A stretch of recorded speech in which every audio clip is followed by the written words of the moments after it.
All right, hello and welcome. Today on this episode of Conversations is Jennifer Revels, Executive Director of the Guilford Native Association. We're going to be talking about the powwow, about history, about culture, about anything that comes under the sun, right? That's right. It's so good to have you here. Thank you, Brian. It's really wonderful to be back here with you. Always. Well, first, of course, we want to touch on the powwow. September 20th, 21st, 22nd. Tell us about what's going on with the powwow. So yes, once again, we're back out for our annual powwow, 47th year, the Guilford Native American Association powwow.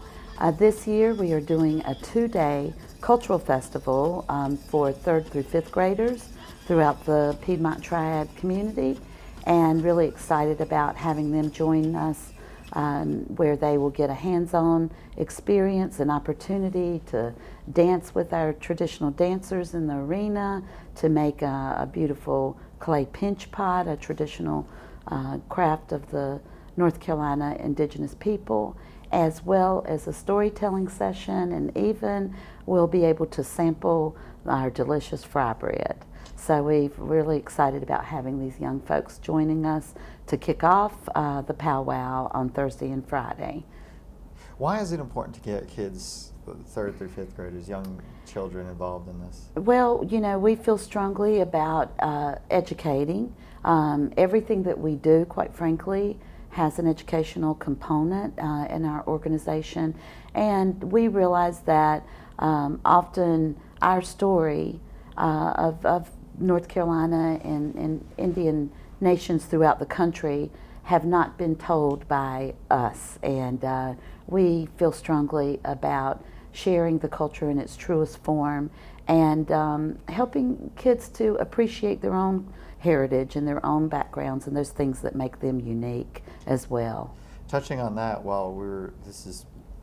touching on why it's important, I remember when I was preparing for this interview, it took from about 1880, probably even before that, till 1956 to finally the Lumbee tribe to get recognized as a national tribe, actually get recognized by the nation. Right. Yes, and we have received federal recognition, but in name only. When that took place, we were not, the way the legislation was written, we were not eligible for all of the services that are provided to other federally recognized tribes. So we continue to this day to petition Congress for federal recognition, and we're real close, and we're very keep a positive attitude that it is going to happen here in the near future. Okay, that was an opportunity I wanted as to, why that's important, and the importance of the work that has been put in over so many years. Absolutely, yeah. And the Lumbee specifically are just one of 8 tribes here in North Carolina. Now we are the 7th largest tribe in the country, and the largest tribe east of the Mississippi River. But it is very important as to what happens with our petition, because there are 6 other tribes in North Carolina alone that are following behind us with that federal recognition process. I got you. But anyway, sticking with the powwow, tell us about what else is going to be taking place there. So we are so excited this year. When you come out to Country Park, you will be shuttled down to a beautiful location that's sort of tucked away from the general public normally throughout the year. And for 3 days, it's our sacred piece of ground where we will have competition dancing in all different dance categories, starting with our little ones, which we refer to as our tiny tots, and up to our elders in the Golden Age category.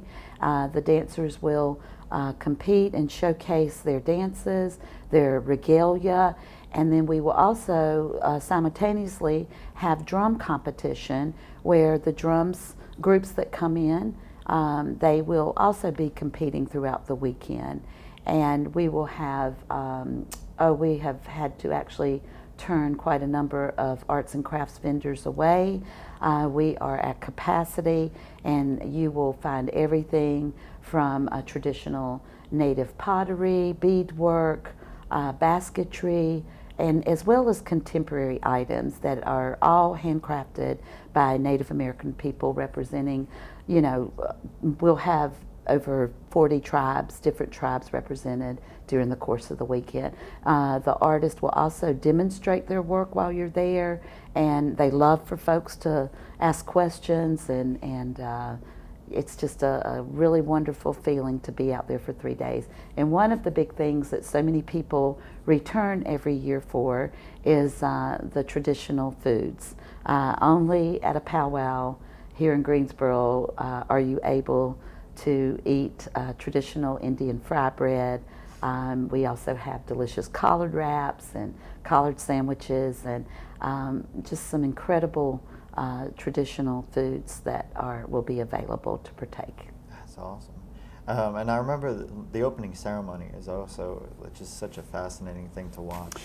Yes, the grand entry is what we refer to it. And Friday evening, the grand entry will begin at 7 o'clock.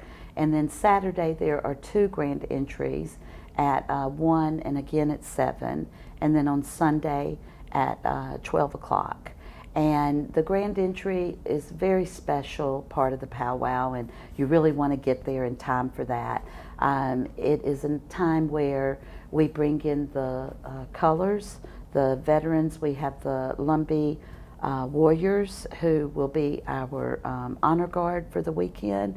We'll be bringing the flags in, and along with the head dancers who will lead all of the rest of the dancers into the arena. And one thing that is very special about the grand entry is that we start every event, grand entry, by inviting all of the veterans that are there in the audience, everyone. It does not matter your race, your sex.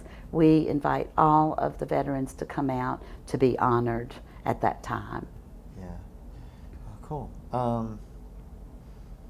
Tell us about the different types of dances. I know you have there's different age categories. I know there's a grass dance, there's a warrior dance. Yeah, look at you. Yeah, so in the men's category, we have traditional dances, the traditional men's. We have the grass dancers, what we refer to lovingly as the show-offs of the powwow circuit, or our men's fancy dancers. And then we have a new category that we added last year, which has become incredibly popular throughout the powwow trail, is the chicken dance. And with all of these dances, the dancers are emulating different aspects of our creation. For example, the grass dancers, as they sway with their dancing, they're emulating the grasses of the prairie and the way that they move. And then in the women's category, we have the women's counterpart to the men's fancy is the women's fancy or shawl dance. And then we have our ladies' traditional northern and southern style dancers. And you can identify a dancer by the regalia that they're wearing. If you didn't speak to them, you could immediately identify their dance style by the outfits that they're wearing. And then we also have the women's jingle dress dance, and that is a very sacred dance that came to us from the Ojibwe, and it is a healing dance. And the ladies will have combs, 10 combs attached to their regalias, which make a lot of noise. And traditionally, they would wear 365 combs to represent each day of the year. And this dance reflects healing for our people. For a sick elder or a child, this dance would be, performed traditionally. And so all different types of dances.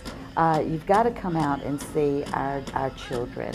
Our babies, once they learn to walk, They are exposed to the dance arena. We refer to the drum as the heartbeat of Mother Earth, and we expose our children from the earliest of ages. I have a 10-month-old grandson who, the minute you put a little hand drum in front of him, he starts beating it and singing, his version of singing, of course. So as early as possible, we try to expose our children to traditional powwow music. So you'll just see a lot of folks in a lot of bright colors. No two regalias are made alike. They reflect the individual that is wearing them. So you'll see all types of animals, different signs of nature that have been added to their regalias to reflect who they are.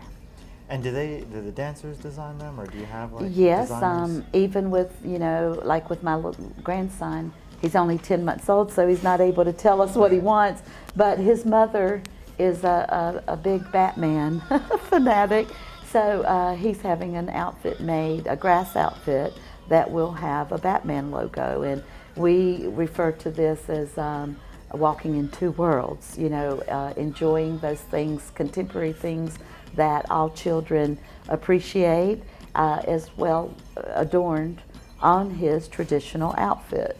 So when my son was little, he loved Winnie the Pooh.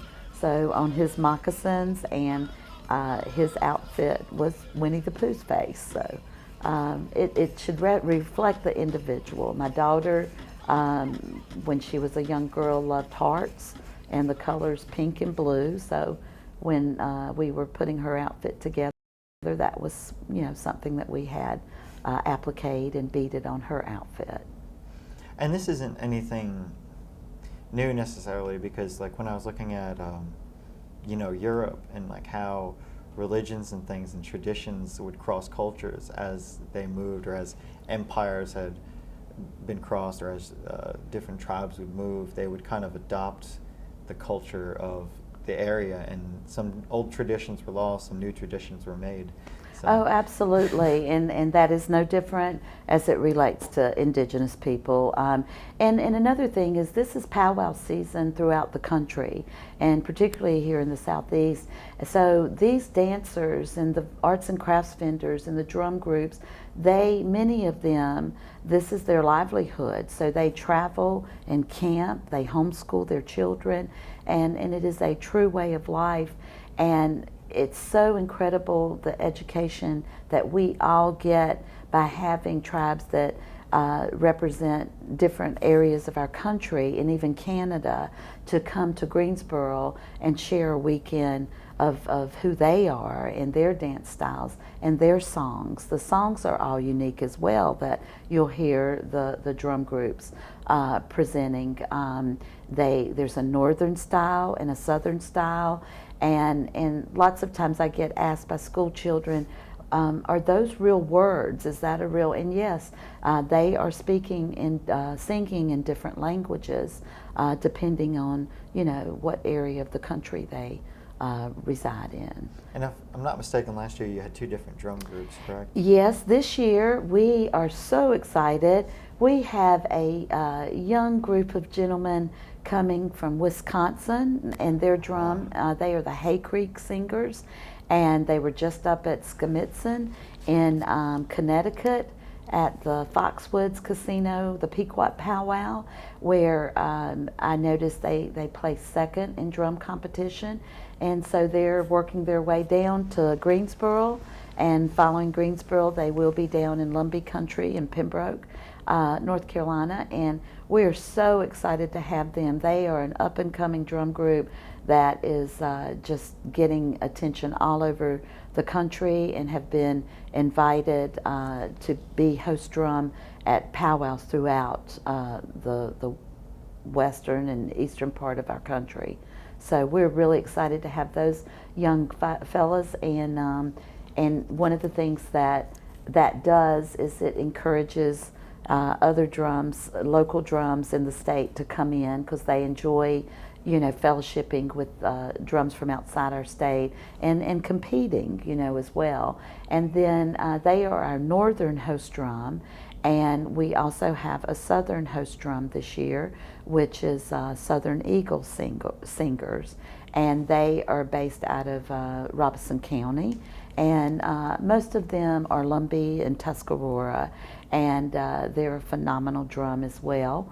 And they're just returning from Scamitson Powwow up in Connecticut as well. And these guys compete and see each other, every weekend, throughout powwow season, and they have just really close relationships. So it's an exciting time to have all of these folks join us. And one thing we are immensely excited about also is that Guilford Native and the Guilford Native American community here in Greensboro, for the first time ever, we have our own drum group, and they are called the Triad Boys.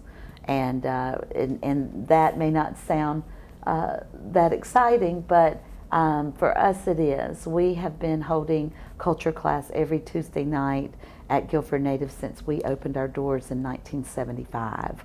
And so they come on Tuesdays and sing and drum for our children as we, prepare our young folks and adults as well for the powwow. So it's priceless versus, a recording to a drum group, and they're really excited.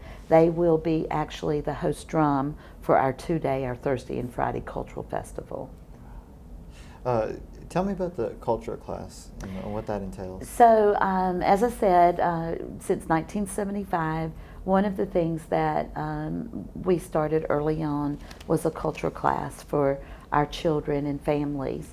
And we meet every Tuesday at Revolution Mill, and it's just wonderful to see not only the young people, even the babies coming, but the families. We have extended family members, grandparents, aunts and uncles, that are coming out, and it's an opportunity, even if you're not someone that wants to dance, to just learn more about, your heritage, and that exposure is just incredible.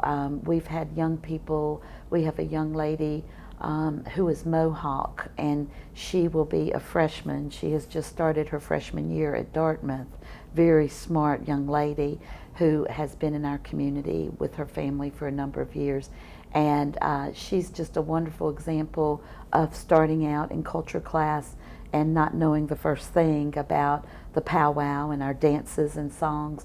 And now she is just so proud to put on her jingle dress and dance at powwows and other special events. And she's taking that with her to college, where she'll continue to share her heritage and to teach others. So culture class is just really an important part of programming at Guilford Native. We have young people who grew up in our culture class and are now teaching class as young adults, and so the generations, it's passing it down. And in our traditional way, we are taught that we are to leave this earth prepared for 7 generations, for the next 7 generations.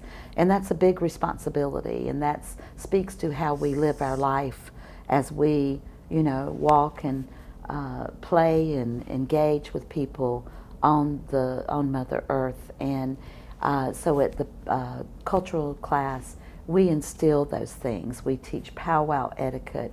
A lot of culture classes in North Carolina within the tribal communities are doing language revitalization programs, which is really important to us as we teach and pass on and try to preserve the different languages among the tribes in North Carolina. And that's a component that it's a little more difficult in the urban community because we don't have immediate access to folks that can teach those classes, but we do have folks in different tribal communities that we're collaborating with to help out with that. But so we do arts and crafts right now, as we're just a few weeks out from the powwow. We are helping parents and assisting the children in completing, different parts of their outfits. So we try to support our families and young people in every way that we can, because we do serve a lot of families that without the assistance of Guilford Native probably could not. It's expensive. These outfits, when you see them in these regalias, it's not a cheap investment. So we really want to, the kids are excited. The other night we had some little competitions, and it was just incredible to see them as they created their own team dances, and the enthusiasm's just really wonderful to see week in and week out with these young folks. And the goal is to teach these young people not just as they are, in school and young, but hoping that just like their instructors, that one day they will walk back into culture class and be prepared to pass that on, their knowledge, to the next generation. Can you tell me about the idea of 7 generations that you mentioned, that you have to pass it down? You have to think 7 generations ahead. Well, this is something that is probably around the age, I was 12 years old when Guilford Native was formed in 1975. And from the earliest memory for me, this was instilled in me by different cultural leaders that came to Guilford Native and worked with the young people. And basically, it's very important teaching as to how we live our daily life, how we treat the earth, how we take care of the waterways. And when you look in Greensboro, we have some of the most beautiful parks and greenway spaces in the country. And so to just bring it home, it's how we take care of those spaces, and and deal with pollutants and what we're putting in the streams and rivers of our country. And we take that very seriously. It's also about how we relate to one another while we're living here, and recognizing that, we can bring good to the planet, or we can certainly, as humans, do a lot of harm and damage, which we have seen. And so in the traditional Native way, 7 generations is a real responsibility, because we don't just think about the immediate, or even as a grandmother thinking about a grandchild. It goes much deeper. 7 generations is a long time. So how we honor Mother Earth as we walk and live and play on the earth is critical and very important. And particularly in an urban community where we're so spread out, many of our children only have a sibling in a school that they attend. So it's very important that's not being emphasized on a daily basis in most of their daily life. So culture class is certainly a place that we work very hard to instill that notion of providing for the next 7 generations. I've always admired, I remember from when I was young and I learned about, would go on field trips and stuff like that, and I was always admired the way, like, sacrifice, like there was they showed us there was went on a field trip, and we went to they showed us like a hunt. Mm-hmm. And like the hunter, like he did a prayer, right? And they would determine that every piece of that animal, was deer, buffalo, was Mm-hmm. utilized, and they would utilize it in every way. And we don't do that anymore. No, and that's a great example of 7 generations, and that's been instilled in not just myself but my children as early as possible, and understanding that you did not waste, and you still don't. Yes, every part of an animal, even today, when killed, has a purpose.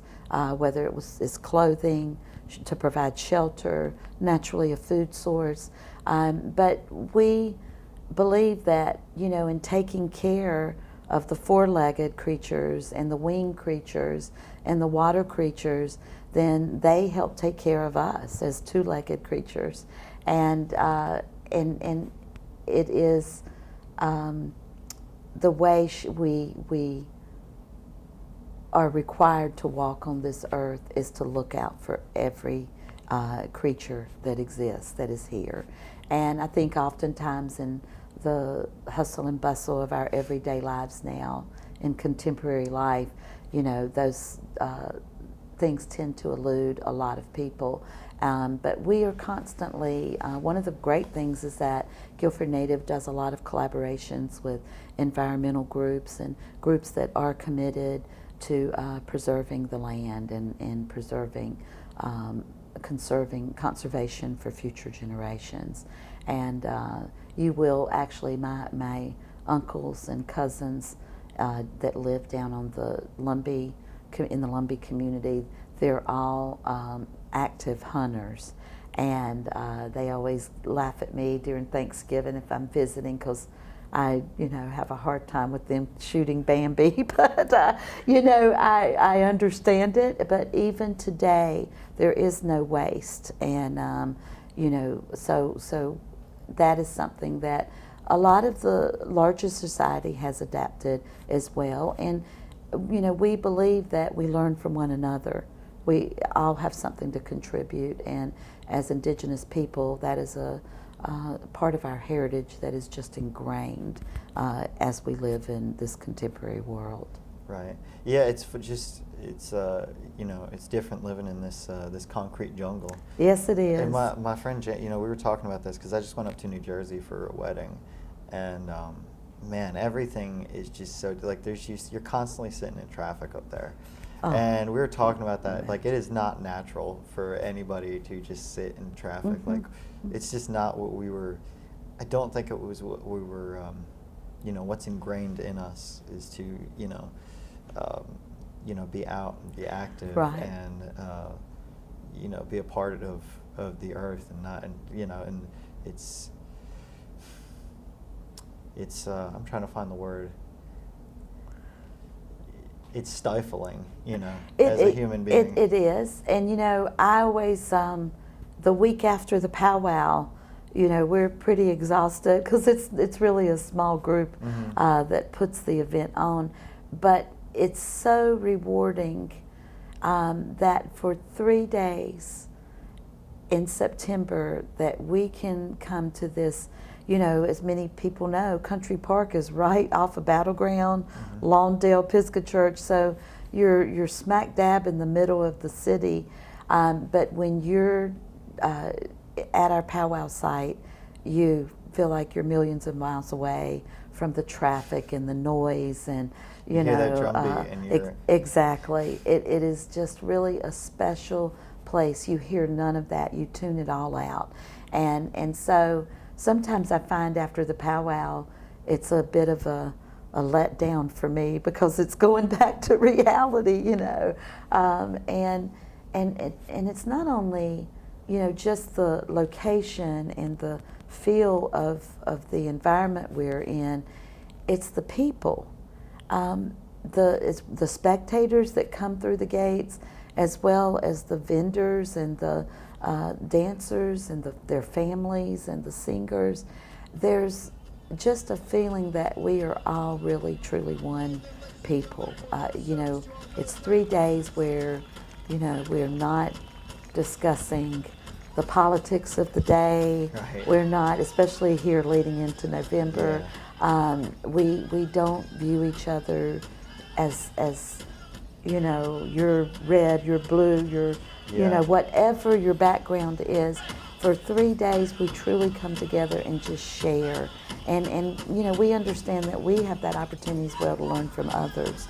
And it really allows us to address a lot of the stereotypes and the misnomers and, quite frankly, the history books with so many inaccuracies about who we are, and particularly as Southeastern tribes, the Eastern Woodlands people. There's just so much that is totally false that for years and years has been spoken and stated to be fact regarding the indigenous people of the United States, or even of North America. So. Right. Yeah, and it's amazing how you were talking about that. Like I was trying to stay connected, stay with the news and all this stuff, and it's like it could really, and you don't even realize it until you're just like, you realize how down it makes you, because we are inherently, I don't know, whatever they call it, like rubberneckers, you know what I mean? When there's a wreck, and we just love, there's a reason, there's a line in the news that calls, if it bleeds, it leads, and we're always looking for the disaster. And man, sometimes I just love to just like I've realized here recently, I used to listen to the news on my way home or to work or podcasts or whatever. I love just listening to music, and I think music and art and dance have a wonderful way of opening up the soul. Absolutely, absolutely, and it allows you to, it may be a brief escape, but to just kind of get away from that concrete jungle, and even if you live in a rural community, one of the things I tell my cousins down in Robeson County, where my family's from, is you have this beautiful river that has been preserved as a natural and scenic river, and to take a canoe trip down the Lumber River, and that holds true in other tribal communities in North Carolina. Just some of the most beautiful swamplands and just places that the average person doesn't really even know exist. I need to do that. Yeah, let me tell you. And what's really exciting as we talk about 7 generations is the Coharie tribe, the Waccamaw tribe, and the Lumbee. They all have a canoe project. They've even been with their young people at their cultural classes. They're teaching traditional canoe songs and canoe dances that were very much a part of the ways of the Eastern Woodlands tribes. Mm-hmm. And so bringing those things back for modern day kids to appreciate and to understand, and for us to share it with the public at large, it's just really special. And like growing up and spending my summers down on my grandparents' farms, we didn't, we were just told, you better not go close to that river. It is, we call it the dark water, and it is dark, and it is pretty deadly waters. Can it be fast moving? Oh yeah, it can. It can. What people don't realize, I didn't realize this, and like water, and I can't remember, I'm gonna have to look up the math on it, but if it moves at like 3 miles an hour, it's like 300 pounds moving against you. And it doesn't look fast. No, it doesn't. But it will, you are at that water's mercy. Absolutely. And I will say, I know that there have been a number of lives lost, down particularly on the Lumber River. But today, the tribe has really invested in clearing some of the, it hadn't been taken care of over the years. So they've gone in and written grants and received funding to really clean up all of these different waterways. And it's just really exciting. And it's also a source of economic development, and most of the tribes are in, some of our poorer counties of the state. In fact, Robeson County is the poorest of the 100 counties in North Carolina. So that's been a really exciting activity to be able to see come to fruition.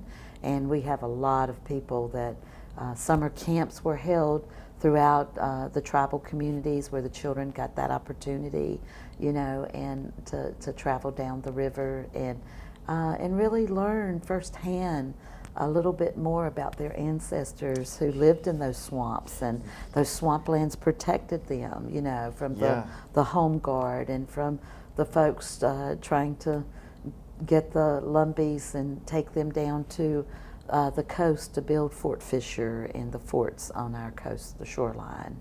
So, and did a pretty good job. So we need to protect our rivers now, And so that's been a really exciting, and I would encourage you, it's a great weekend trip, 2 hours east of Greensboro, and you just find yourself in a totally different world. And I want to talk about the Lumbee River and how it has a lot of tradition do with the Lumbee tribe. But you mentioned did you call it the canoe? There was a canoe dance. Mm-hmm. Tell me about that. Because there always seems to be some sort of a dance or a song relating to is this like almost like a prayer in a way? Well, so traditionally, all aspects of our environment were so ingrained in the everyday life Mm-hmm. of indigenous people, and of course that varied depending on what part of the country you lived in. But as far as the East Coast and the Eastern Woodlands tribes, yes, a lot of our songs, our dances, dance styles reflect different animals and nature. When you see on nearly every dancer, particularly the men, their regalias will be adorned with eagle feathers, and the children also wear feathers. But there's purpose and reason behind everything you see on an outfit. As far as like the feathers go, we believe that the eagle is very sacred to Native people. It flies higher than any other bird. It has the longest wingspan, and it is a symbol of strength. And so that the eagle has been adopted by every tribe in the United States historically. And in fact, that was a big battle when the eagle became an endangered species and added to the endangered species list for the federal government, because there was an effort to deny indigenous people the rights to possess and continue to use eagle feathers in a sacred way. And those feathers are used in prayer. You will see ladies and men carrying fans made of eagle feathers, and they are sacred. For example, at the powwow, if a dancer unfortunately has a feather drop from his outfit or his headpiece, then there is a whole ceremony that takes place to collect that feather. The dance will be stopped, and it will be properly cared for in recovering that feather. So, and that's a way of life that's been around for a long, long time. So, and I'm sure there's a lot of care trying to put into securing, when they build the headdress or the oh, absolutely, absolutely. In fact, one of the things that we really work hard, and children being children, and as I said, we start as young as a year old. Of course, a 1-year-old wouldn't have a fan or eagle feathers, but as they get older, when the children begin carrying fans and wearing feathers, you will see. I would be willing to bet anyone at the powwow that understands this, if they just kind of, children can tend to, oh, I'm hot, I finished my dance, I'm going to go take my outfit off, and they want to just kind of throw it to the side. And that's part of our etiquette classes that we teach, that is very disrespectful. So, all of those things we try to instill from the earliest of ages. And these are traditions that are passed down from generation to generation. Yep, and I have most of us that have danced or currently dancing, or even just been involved in the traditional aspect of our heritage. We have feather boxes that protect. They're made out of cedar, and they protect the feathers that we carry and that we wear. And feathers cannot be purchased. They cannot be sold. In fact, that is a federal law. It is absolutely illegal. In North Carolina, the North Carolina Wildlife Resource Commission oversees that aspect. So if I'll just put it this way, if I knew of someone doing that, I would absolutely report them, as would most indigenous people. And part of that is because it's not to be made a profit off of. Absolutely. It is from what I learned about it, and I remember this, I can't remember, you had told me, or from just research or from the powwow, but it's when you are granted a feather, it's for some good deed or good Absolutely. work. It's a matter of respect. And it's the highest honor that an Indigenous person can receive from another Indigenous person or group. So, and we take that very serious. I relate it when I'm speaking to school children. They understand that electing our president, that's the highest office in the land, and the honor that goes along with that, and the commitment and responsibility. So we relate that to receiving an eagle feather, and what your family, what your tribe, whoever, thought enough of you and thought that your deeds were worthy of receiving an eagle feather, what that expectation is. And so we protect our feathers. Our feathers are meant to be passed down. My mother and father, have both passed away and left all of their eagle feathers, which my brother and I have, and we have over the years since their passing shared those with different folks for great deeds and to honor.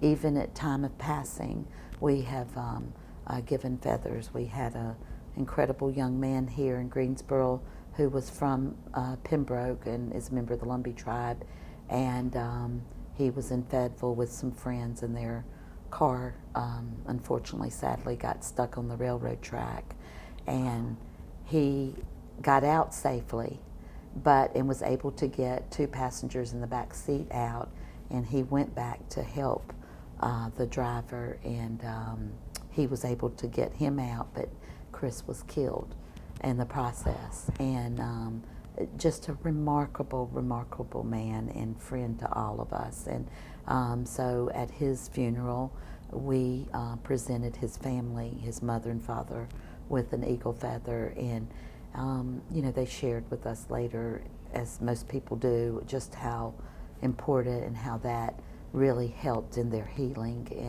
And so it is just a really special honor. I have in my living room my father's first eagle feather displayed, and it's a daily reminder of my responsibility to those 7 generations that we talked of earlier, and what he left behind for us to pick up and carry that torch. Mm-hmm.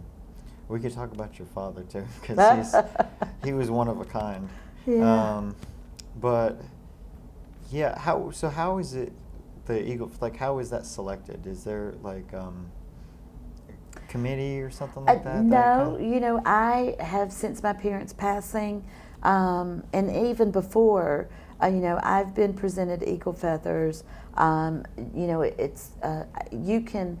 The first, so often, especially back in the 70s, I can remember a lot of young people receiving their first eagle feather because they were the first person in their family to graduate from high school. So, and then now, many of them are the first to graduate from college. So that's certainly worthy of receiving that feather. We have the Guilford County Schools Indian Education Program. The director is Stephen Bell, who's a member of the Lumbee tribe, and just a phenomenal young man who has just done an incredible job reaching out and bringing in our children from K through 12 that are in the Guilford County Public Schools. And every year at their awards banquet, they are presented feathers which they will wear from their cap on graduation day. And to just show you how, misunderstanding and sometimes the rules of the larger world we live in conflict with, our culture and way of life. And this has been in headlines all over the country, is the right for our children to wear those eagle feathers on graduation day.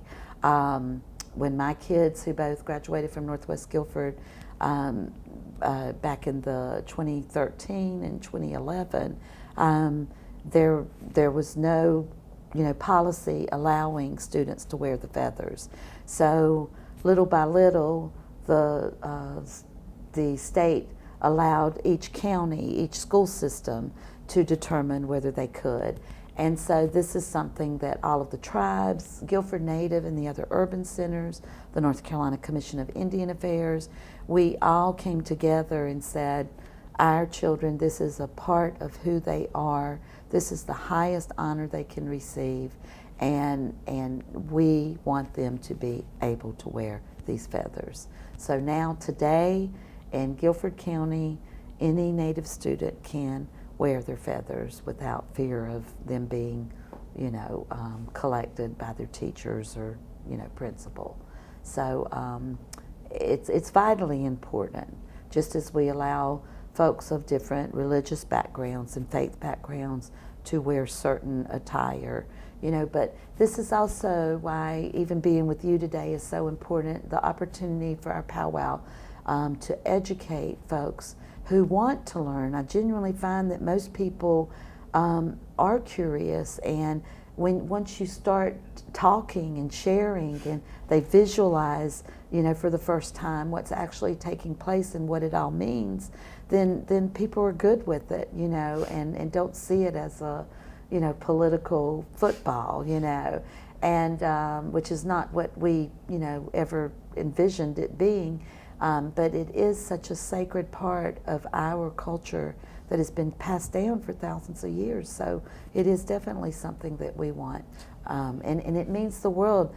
In Greensboro, we serve in the 11 counties in the Piedmont Triad that Guilford Native serves. A lot of our children, they would be the first to graduate from college if they have that opportunity, in their whole extended family. And these are ways to, help to build that sense of identity and that self-confidence in who they are. So the eagle feather is just a huge, it's more than a symbol. It is a representation of who we are as Indigenous people, and one of those things that makes us unique to other groups, just like every other group has something that makes them unique and should be celebrated. And that's another example of combining cultures too. Yeah. That you had talked about.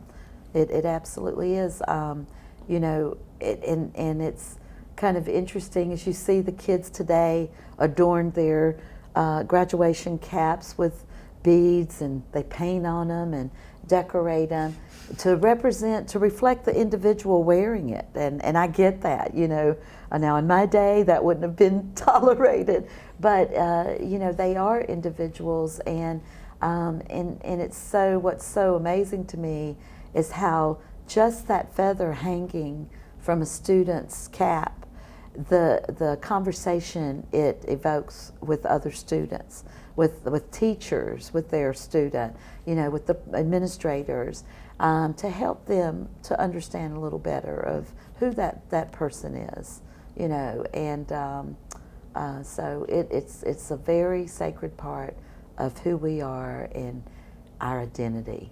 Mm-hmm. Yeah, it shows tradition and where you came from, because I'm always interested in how did we get here. Right. And as much as I think it's important to say that there are more than 500 tribes in North Carolina, in the United States. Of course, that's a fraction of what once walked and inhabited this land. But every one of the tribes has their own unique culture, within the larger culture. We all, for example, celebrate and have gatherings that we call powwows. But some powwows, they dance clockwise, some they dance counterclockwise. There is a purpose and a meaning behind everything we do, everything we do. We enter from the east in the powwow arena, always, because the sun, rises from the east. So. Okay. I was thinking because the Lumbee tribe came in from the east to the Lumbee River. No, it's it was actually pretty, three. It was actually three different tribes. Right, wasn't it? right. Yes, yes. And that's another thing is that I think it's also important to share that the tribes, the folks that are here today, who make up the 8 state and or federally recognized tribes of North Carolina, that many tribes obviously were here in North Carolina at one point in time, including, the Tuscarora, for example. And the North Carolina Commission of Indian Affairs is the governing body, as set out by the legislature many years ago, that review petitions for recognition, state recognition, and then determine, whether to grant recognition. So, so some of the tribes have only received recognition, since the 70s and 80s, actually, and but we know that there are many tribes that, as we research our ancestry, that, like the Lumbee, for example, you will see down home in Robinson County, which is home to the Lumbee and Tuscarora, many folks list themselves as Lumbee Tuscarora, and that's because we all were there together at the same time. We took the same trade routes, and of course now the recognized federal tribe of Tuscarora is in New York, but they were here and originally and left seeking escape from the everything they were dealing with in what's now today North Carolina. I was going to say, the Tuscarora War, so and one thing that I know a lot of folks read, and it's confusing because unfortunately we have politics in Indian country just as we do in the larger society. So tribal recognition is a big topic that tends to make the headlines more than other things, some of the more positive things. But we, for example, are still, the Lumbee and the other 6 state recognized tribes are still petitioning Congress for that federal recognition. And I don't, personally for me, I don't need the government to tell me who I am. We know who we are, but it is important that our people be recognized in the same way. Right now, it's a federal government that basically denies our existence. So that's a tough pill to swallow. And yet, as most folks know, or many folks know, and many don't, statistically speaking, indigenous people have fought in every war for this country in percentage-wise in greater numbers than any other race in the United States, and very, patriotic and we can talk about the Navajo Code Talkers are one of the best examples. Had we not had those men who had a language that the Japanese could never interpret, how would the war have gone? How different would life be today? So and yes, little by little, we're starting to recognize those contributions in this country. We're seeing more written in our children's textbooks, but for so long, that piece of history was never shared with any of us. Even Native children didn't grow up with this knowledge and that sorts of pride.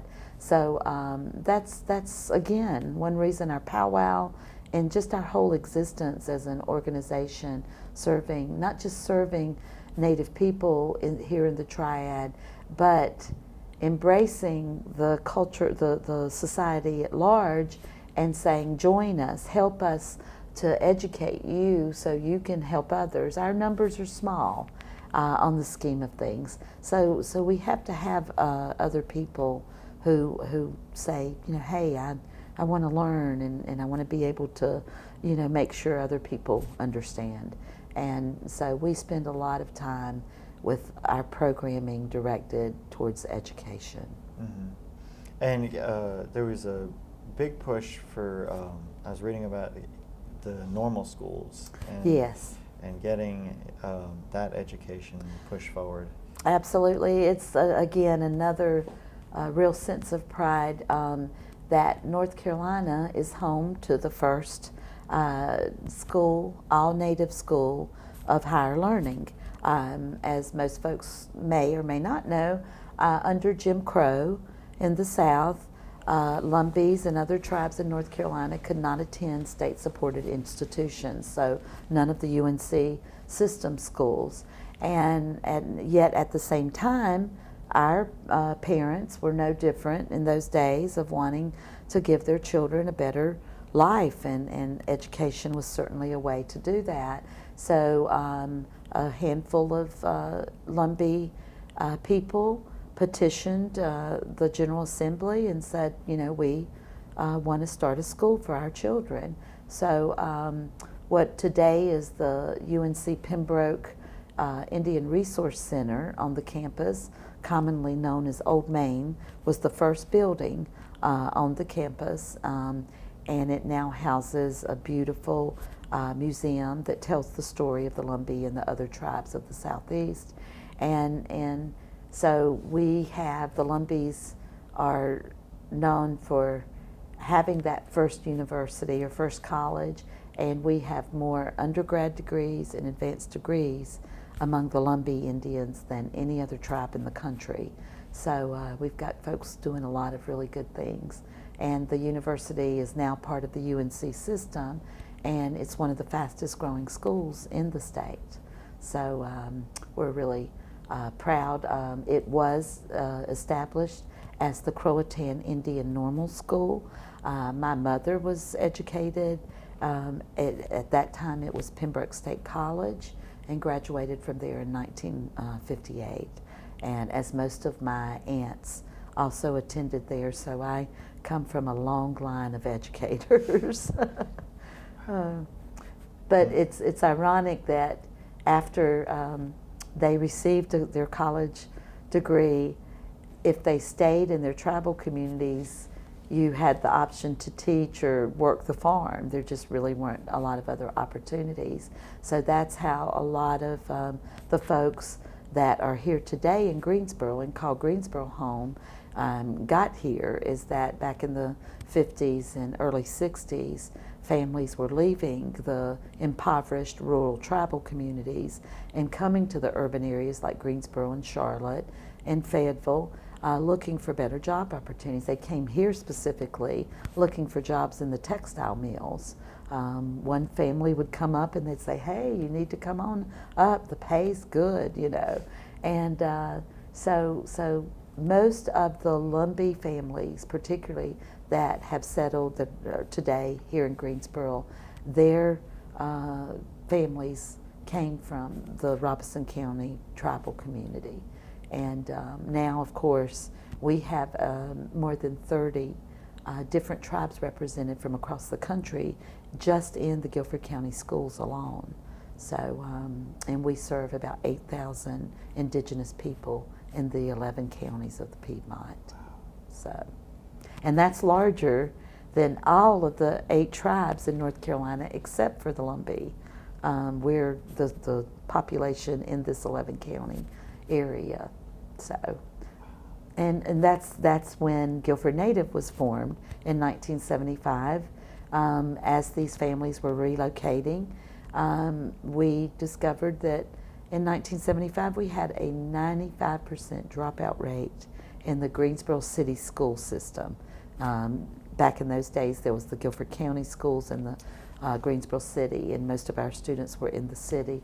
And so a handful of parents, my parents included, came together and said, you know, we've got to do something. We're losing our children. And so that is initially how Guilford Native was formed, and is a way to support our children and helping to keep them in school.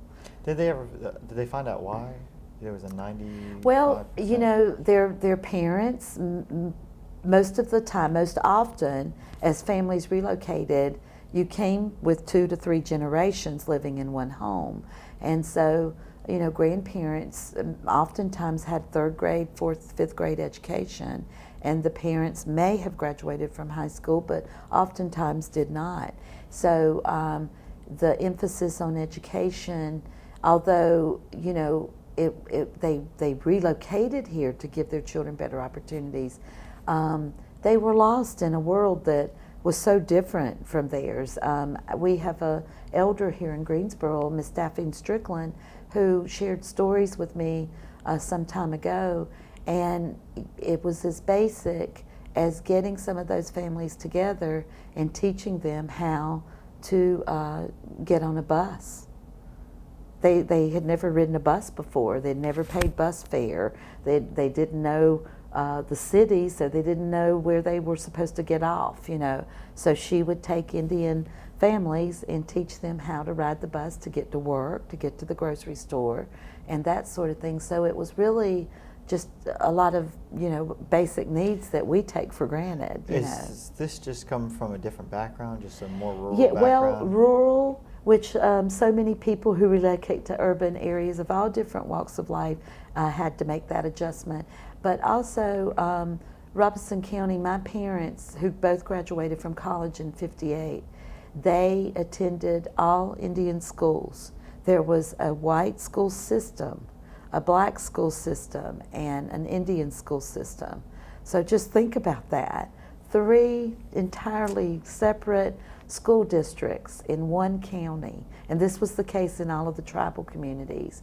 And the Indian schools were kind of at the bottom rung. So in other words, when the white schools received brand new textbooks, when they had been through them, they would go to the black schools, and then they came to the Indian schools, where oftentimes pages were missing, entire chapters were missing. So, in the families, like many Eastern North Carolina farm families, people say, wow, they had 11, 14 kids. That was so they could work the farm. I mean, we all can, if you grew up down east in North Carolina, I think we can all relate to that. That's an old, I call it an old world thing, because like in the city, you needed kids to work the factory or work the farm. Same thing. Those yeah, are yeah. the two different things. And now, it was real. now people can't afford it. I don't afford it. It's tough. It's very tough. In fact, it's really sad to travel through Robeson County today, because as a child growing up, I did spend my summers on my grandparents' tobacco farm, and my grandfather was also a hog farmer, and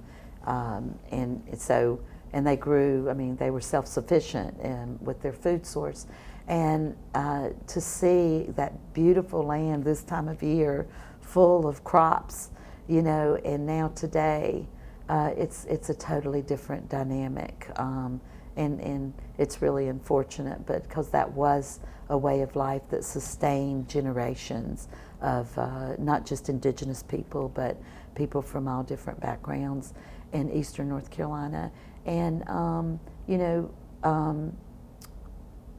my father was fortunate enough to be able to attend Mars Hill College, and then transferred to Wake Forest. And at that time, it was unheard of for a Lumbee or any other, native to attend a private, university. I used to always say, well, they were Southern Baptist, and back then, Wake Forest was affiliated with the Southern Baptist, and somehow, he was able. Did have to go to Mars Hill to get foreign language. He didn't have foreign language coming out of high school, so. And when he was finishing up in 1958, he loved being with his family down home, but he did not want to teach. My mother was a teacher, and that just wasn't his calling, and he didn't want to continue farming. There were other things he wanted to do, so he was able to get a job with a printing, standard duplicating, and that's what brought us to Greensboro, and been here, ever since. And but still connected. I think that's important to note that when I was in school, my friends, non-native friends, would say, "You're always having to go down to Pembroke. Why is that?" And I'm like, well, we are very close-knit, and not just family, but that extended family and friends.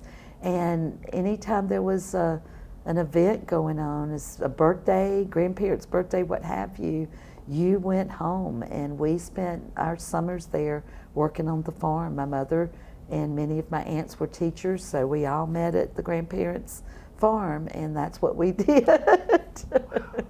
And it was pretty hard work. Tell me about life growing up in Greensboro for you. Oh gosh, you know, I had a wonderful childhood that, like for many kids, came with the taunting, if you know, as we still see today. If you were in any way different, kids could find a way to use that, you know, to their advantage. And for me, though, I have to say, yes, did kids pick and do the you know, that sort of thing? Yes, I have vivid memories of riding a school bus where that was what I heard the whole time until I got on or got off the bus. And but I will say that by and large, and these were turbulent years, especially when I attended Allen Junior High. The schools were desegregating, and the high schools would have riots at Smith and Dudley, and the students would leave the high schools because they'd shut them down, and they would come to the junior highs. So, and my parents, my mother was teaching at Ragsdale at the time, and they had both helped to establish Guilford Native in 1975, and my mother subsequently left teaching to become the first executive director of Guilford Native. Well, that was her role every day, is to work for the Native people here in the community. So I was fortunate to grow up with parents who were advocates when I was just a child, in kindergarten.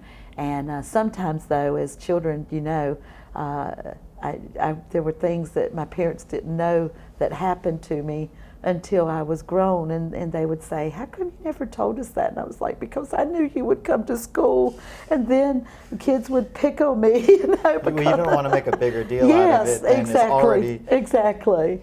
But you know, through those experiences, it's what shaped me. I mean, it's why I continue to work in advocacy and work for our people in this community. My first year I was 12 years old, starting a new junior high at Allen, and just wanted to be accepted like every other kid. I knew very few children there because I had been bused to Irving Park, all the way from Four Seasons Mall to Irving Park Elementary School for 2 years. And then when they drew the lines, instead of me going to school with all the kids I'd gone to that lived in my neighborhood, I ended up being one street off and attended junior high where I knew basically no one. My best friend, who was also Lumbee, she and I were deer in headlights. And the first day of school, 7th grade, the teacher had to do, back in those days you did race counts, and they asked all of the white females to stand and be accounted for, black females, white males, and black males. And, you know, Sharon and I just kind of kept looking at each other as those innocent 12-year-old kids. And then she called other females. Well, I'm looking around the room to see who's other, because I'd never been referred to as that. And Sharon and I didn't stand. And she became extremely agitated and started yelling at the class because she had counted her roster, counted the number of students, and she said, Two of you have not stood up. Who is it? So I, you know, shyly raised my hand and said, you know, you haven't called us. And she's, what do you mean? And I said, we're American Indian female. And she proceeded to really yell at us and tell us that we had disrespected her. And keep in mind, it was our first day of junior high, and all we wanted to do was fit in, you know, like every other kid. And we were sent to the principal's office as a discipline situation. And my friend and I, Sharon and I, went to the office, and I was okay because I knew, I was like, well, they're going to call our parents, and that would be a good thing in this situation because we knew we had done nothing wrong. And we were confused, though. and of course my parents, spoke with the principal and went back and called every Indian parent they knew in the Greensboro school system and said, please be at the next school board meeting. And at that meeting, they sent Sharon and I up to the podium, and we told the story of what happened. And that evening, the Greensboro School Board voted to add American Indian to the race count and to all of the forms. Now they kept other, but they did add American Indian. And the following year, the state adopted it. So those were opportunities where, it was uncomfortable being a child, but we made positive change. I was going to say, were you nervous? Back then I During was, this, because yeah. I did not, but this is how I came into advocacy. Well, now you quite see the big naturally. picture, Oh, but yeah. at the time, you're just, Oh no, at the time I just wanted to fit in. In fact, Right. I was that kid that would go on the first day and sit on the last row and hope that the teacher didn't reassign us. I was a good student, but I did not, wasn't trying to be singled out for anything, good or bad, And my mother being an educator and knowing how hard it was for my parents to get a college education, my brother and I pretty much knew we walked a fine line with them. It was expected for us to go to school and not, have any issues or problems. so you were a good student, you studied hard and all this stuff. Yeah, I had to study a little extra hard. My brother was very gifted and just seemed like such a natural, and he was 2 years older. So every year, if I had a teacher who had him, there was this expectation, But yeah, my dad used to say, and he did this for emphasis. He would say on our first day of school, have a good day and don't let anyone call us from that schoolhouse. He would say it that way because that's the phrase they use down home, unless it's good news.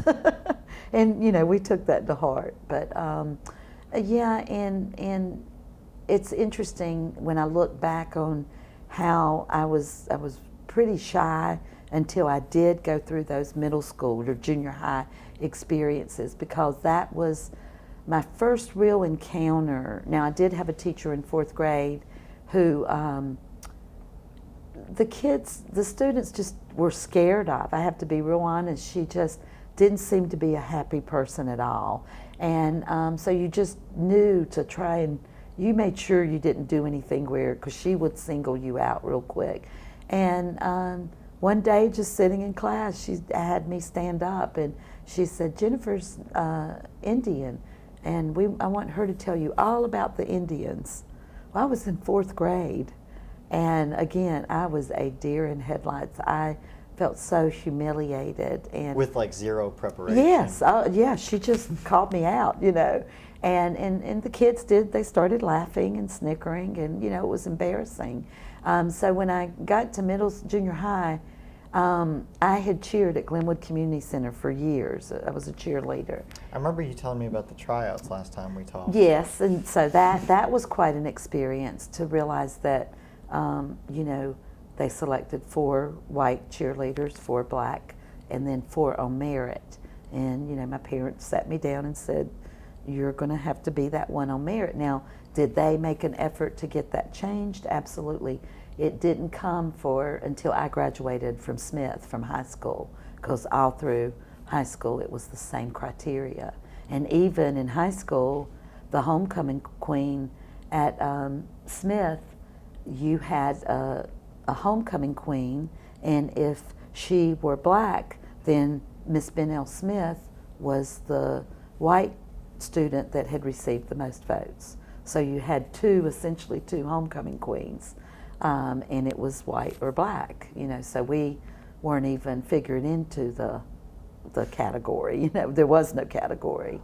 So those were interesting times, but I found that the students were so much more accepting than oftentimes the teachers, the adults that, in my home I was taught to respect, because they lacked understanding, they lacked knowledge, they were repeating history lessons that we knew were not accurate, and in fact, in many ways, there was no accuracy, but yet that's what we were sitting and listening to every day. There was no one reaching out and saying, "Hey, can you come to a presentation and help educate us?"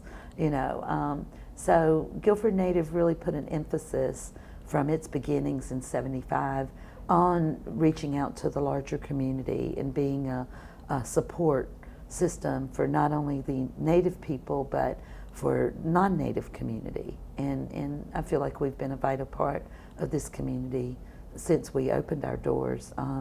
There's not another organization here that does what we do between the Guilford County Indian Education Program and Guilford Native American.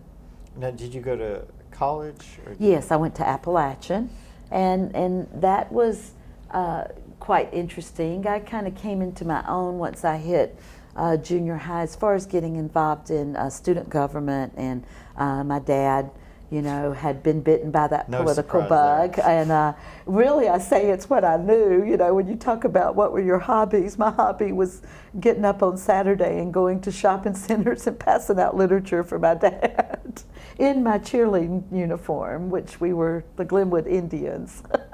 And Daddy knew how to draw attention and to get people. If he could get in front of you, then he had that opportunity to talk issues, and but I loved going with him to political rallies and to advocacy events, and I saw people just speaking out, and back in those days taking quite a risk to do so very often.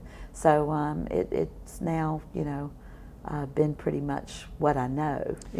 I remember one of the most fascinating things was we had the Community Voices project, which was a project around late 90s, yes, early I 2000s. remember that. Mm-hmm. And when I had started here, my old director here, Jay, he said, find these community voices, because the project kind of got lost on us. And so I was watching. This was how I learned Greensboro in 2012. Oh, wow. Was through your father, yeah. through many other, Judge Fry and Shirley sure, Fry. Absolutely, and, absolutely. Everybody like that.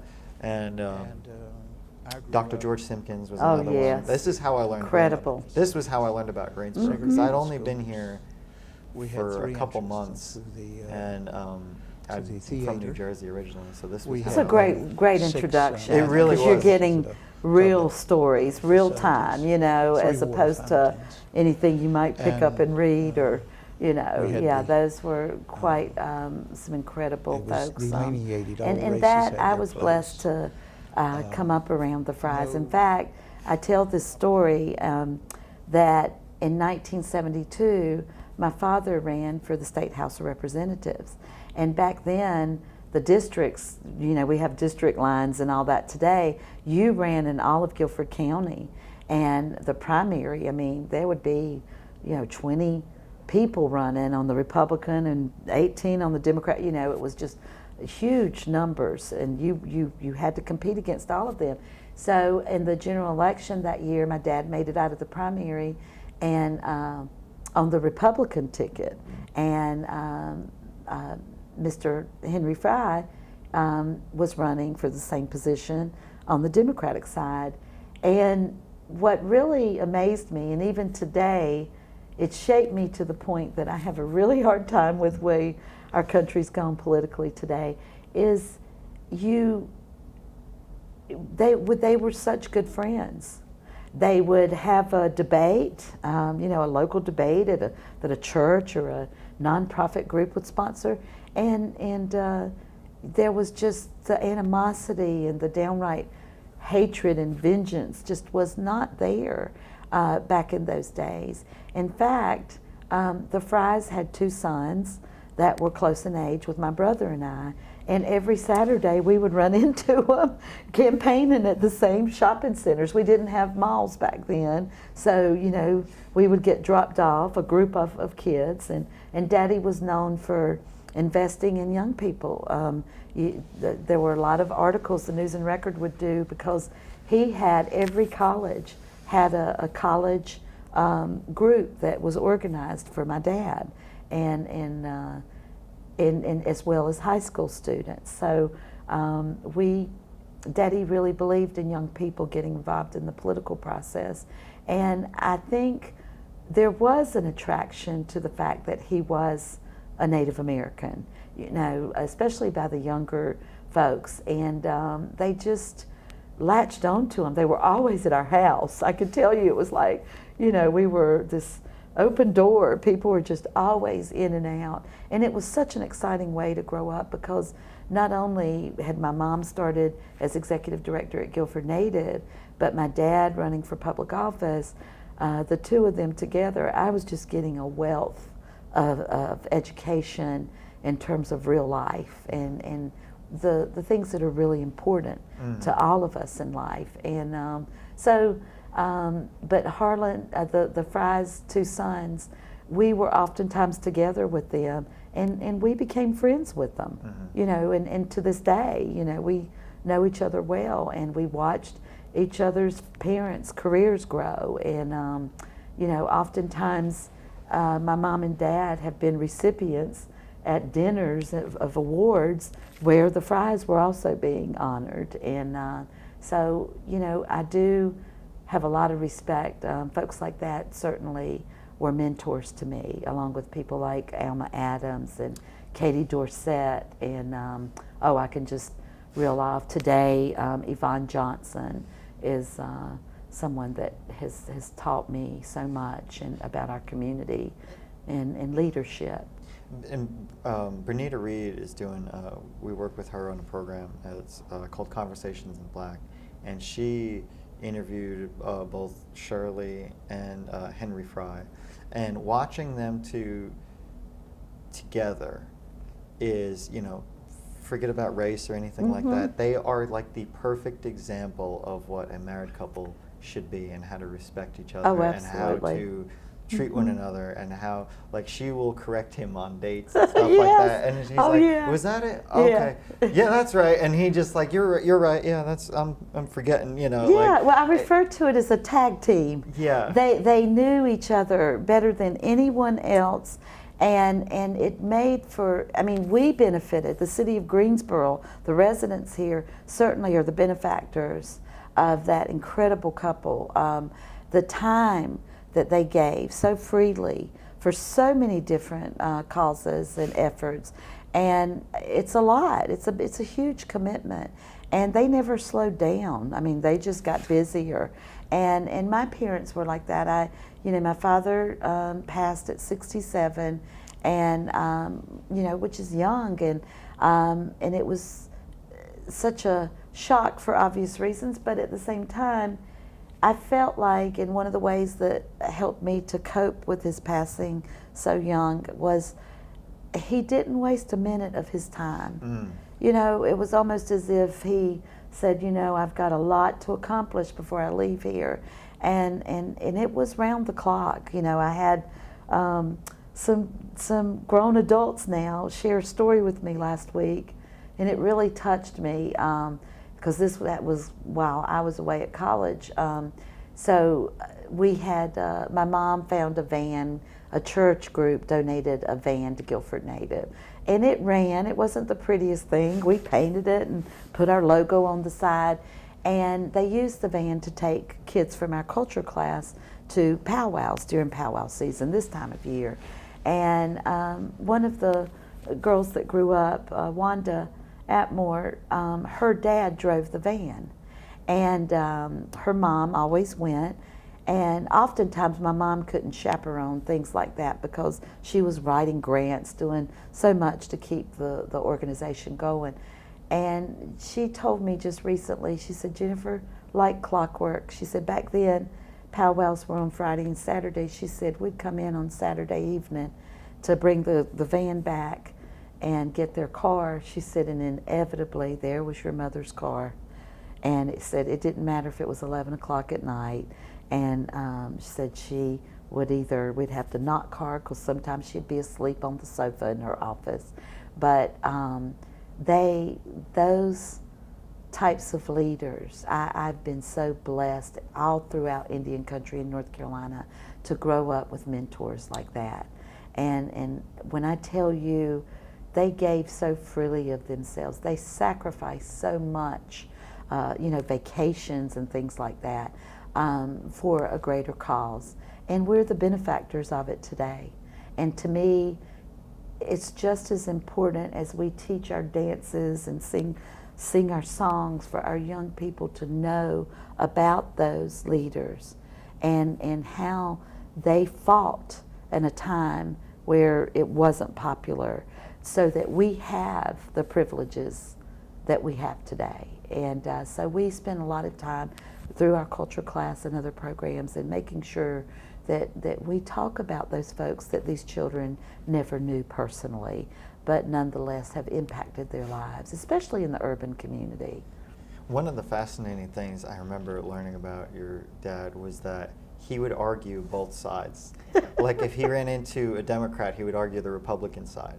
And that was how he learned. That was exactly because how if he you're going to learned. argue, you're arguing your point. So then he'd take those points, kind of file them away. Yes. And then when he went to argue a Republican, he would argue the Democratic side. Absolutely. Daddy was about, and he was this way with my brother and I growing up, he wanted to challenge you to think beyond what is being repeated to you every day, or to what the popular notion is. That's what we have today. Exactly. And that's the sad part It about is sad. I always thought that I would stay active in grassroots politics, supporting candidates and working for candidates and causes. And I do to some degree, but I have to say, growing up with folks like Henry Fry and Shirley Fry and my father and so many others, Judge Ralph Walker, who retired as a Supreme Court Chief Justice for North Carolina, he was actually my dad's campaign treasurer. And he was a conservative, and in my home, you could sit at the table. I could be in my bedroom doing homework, and any given night during election season, you could hear these debates going back and forth. And that was precisely my father. He believed in truly looking at a situation from every angle, from every aspect, to get the best end result, and he used to say, when he passed away, Howard Coble spoke at his funeral, and he called my dad Chief, and he said, I can't tell you how many times Chief would come up to Washington. He would, go on his own money to advocate and to speak at the public hearings before Congress to testify on the Lumbee bill. And Howard was the first Republican to come out and support. In fact, he endorsed the bill and was co-author after years of Jesse Helms saying this will never happen in my state. So, but that was the ability that people like my dad and other natives had on someone like Congressman Coble. But he often told the story of how they would go to the congressional dining hall to eat lunch, and obviously a political conversation would come up, and my dad would do that right there with Democrats and Republicans, and he really endeared himself to people because he wasn't one to judge. I mean, he was passionate in his own beliefs, but he was always learning, and he always taught me that you may really feel strongly about one thing, but there's always an opportunity to learn from others, and he said that folks would just always remember Daddy, and these are politicians, congressmen, because he had that gift of really being able, whoever was at the table, of ultimately hashing things out, expressing that passion, but coming back together. And he said he would stand up and always slap you on the back and say, okay, now where are we going for dinner? You know, they had tough conversation, tough dialogue, but he believed in being able to bring it all back together and respect one another. And I think a lot of that's lacking today, you know. But so it was a real blessing for me to be able to grow up with folks like him. There's so many in this community that I could name that played a role. And just the way that he brought, he and Dr. George Simpkins and Saul Jacobs came together to what we know today as the district system of electing our city council and mayor. That was not popular. Well, because everybody, the power structure all pretty much came from Irving Park. Right. And Northwest Greensboro. Yeah, Northwest Greensboro. And that's what he taught you. It's not, well, he doesn't did, represent all of no, Greensboro. That's what he was He did feeling. his homework. He used to always say, he called me Jenny. He never, I don't have any memory of him calling me Jennifer. But he would say, Jenny, if whatever you're going into, when you walk in that room, you need to have done your homework. And I came to understand what he meant by that as years went on, and I started finding my own way and involvement in things like the Greensboro Human Relations Commission and Status of Women and organizations like that. And when you talked about Miss Shirley and Mr. Henry Fry, my parents were like that. We used to lovingly call Daddy the show horse and Mama the workhorse. But it was the only reason we did. Funny. My mother was a phenomenal writer. I don't care what the event was, who it was for, she could just take pen to paper and just blow you away with her words. And they were just so heartfelt, but yet fact-based, you know. And she wrote every speech that my father ever presented. Wow. And in my home, it was routine in the evenings after dinner to hear them sitting together and going over whatever group Daddy was going to be speaking. And that's even more fascinating, because it wasn't just, it was Oh, a no. family affair. It wasn't just his. No. It was, she had to be very involved because she had to know. She Oh, had to yeah. do her homework Oh, yeah. as well. And obviously, through that experience, they came to know they could read each other's mind, finish each other's sentences. But she was such an incredible writer, and Daddy was such a gifted. Now, Mom could present a speech as well, but Daddy was a gifted orator. He had his own style. Every once in a while, my mother being an English teacher, I can remember going home from an event, she would say, Lonnie, you mispronounced this, you know. And he'd say, Ruth, I'm just talking like I grew up talking, you know. Daddy was always going to keep it real. You know, he was who he was, and he wasn't trying to be like someone else, or that just was not him. But I actually believe that that's one of the things that made him such a popular candidate in the 70s, you know. For both parties, it reached a point where what I found so interesting is later in life, when Daddy, after Daddy was no longer on the city council, the Democrats and the Republicans would call. That phone would always ring prior to election season or filing to run for office. And they were calling oftentimes trying to get my mother to run.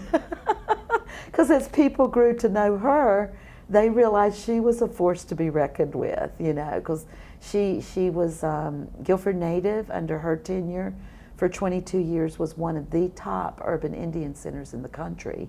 And she was invited to read grants for organizations like ours all over the country by the federal government, because she just, the things that came out, and even with that, where she helped Daddy on the political end, Daddy helped her with Guilford Native in putting together the House of Kiawe. It was a business plan to generate for economic development, and it accomplished so many things. It employed Indian people full-time and Guilford Native industries, primarily women, single mothers who struggled with affordable child care. So what did? We opened up a daycare center. and it was affordable. The ladies went to work right next door. Many of them did not have high school diplomas, so while they were working, they were sent back to GTCC to get their diploma. Many of them pursued nursing and other programs at the community college that we assist with. And then the Guilford Native Industries, the House of Kiawe, was a project where we made furniture accessories, Native American furniture accessories, and marketed them through the furniture market.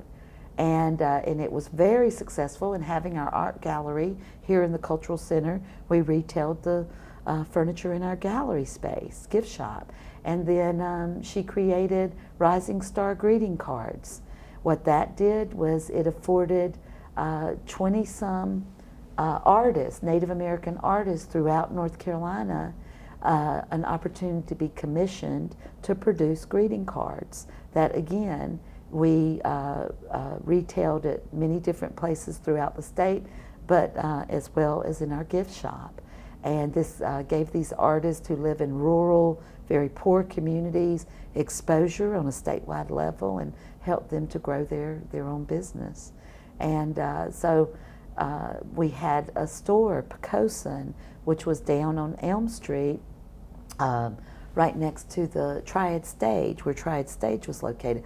Prime real estate. Folks used to always say, "How did you guys get that space?" And we're like, "Well, we can't tell, you know." But so for years we had, you know, a store there, a Native American store, and even our space here at in the Cultural Center, we're one of the original tenants. There's 5 galleries, and we're one of them, and so we've been able to accomplish so much, even though we are relatively we are the smallest minority group in numbers in Greensboro, the city of Greensboro. But our presence is there, and I think that the diversity that makes up this community is what really makes Greensboro a wonderful place to live and raise a family. Yeah, and you have such wonderful, like John Behealer, speaking with him, that was phenomenal. Yeah, man. phenomenal. I was able to, you know, I guess find healing through my art, and to explain that a little bit, when you produce a piece of art, and your neighbor, your friends say, "Hey, wow, that looks awesome," you know, what you gonna do with it, you know, and they want something that came from within you. And so art is that. If you're a musician, if you're a poet, if you're a writer, you know, you look within, and when you produce something beautiful, that is a creation. That creative process then lends itself to the external environment, all looking at that, saying, "Hey, that's good." And you know, if it came from within, then that promotes that healing. You know, so I think it's important that even people, alcoholics, for that matter, identify with a higher power. You know, where you know, that they look within to establish that tie with their spirit. He'll be at the powwow, by the way. Oh, cool. He'll have Okay. his booth set up with his artwork, and his wife makes incredibly gorgeous quilts, the star quilts, traditional Navajo star quilts, and they'll be there. We're so excited to have them back with us. He was fascinating. You know, I was the director of the gallery the first many years when it opened in 1990, and that was just an experience that will be right up there with having my children, to be honest with you, because we took, you know, a room and were able to fill it with the most incredible individuals, as well as artists, visual and performing, from all over the country and Canada. We have brought to Greensboro, through our art gallery and organization, the most noted composer, Native composer, who has now passed away, and we were able to bring Floyd Red Crow Westerman, who started out as a folk singer and who was one of the most recognized faces in terms of a Native American or actor on TV today. He was Walker, Texas Ranger, his sidekick for many, many years, and he played Chief Ten Bears in Dances with Wolves, and played in so many different Native films. And we, in the artist, I mean, we just had a incredible Tommy Orange, who was a finalist for the Pulitzer Prize for his book They're There, which tells the story of an urban Indian center in California. And he's the city of Greensboro, through the library, brought him to Greensboro from the One Book, One City project. And so, you know, we've been able to collaborate with groups here, with the museum, to do all sorts of really incredible things that further tell the story, tell the truth about Indigenous people through art, through, you know, politics, through everything, economic development, you name it. Whatever encompasses a person's life, we have tried to play a role in it, you know, have had some opportunity. And now it's a part of Greensboro's story as well. Yes, I'm really excited. There's an effort that the Guilford County Schools is putting together that we've been invited to participate in, which is we'll be taking the Guilford County School administrators as new folks come into the community. Most of the time they aren't from this area, and most often not even from North Carolina, and it's a history trail.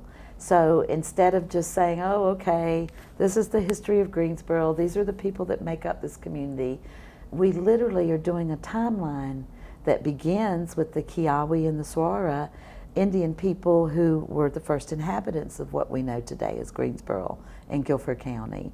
And it's wonderful.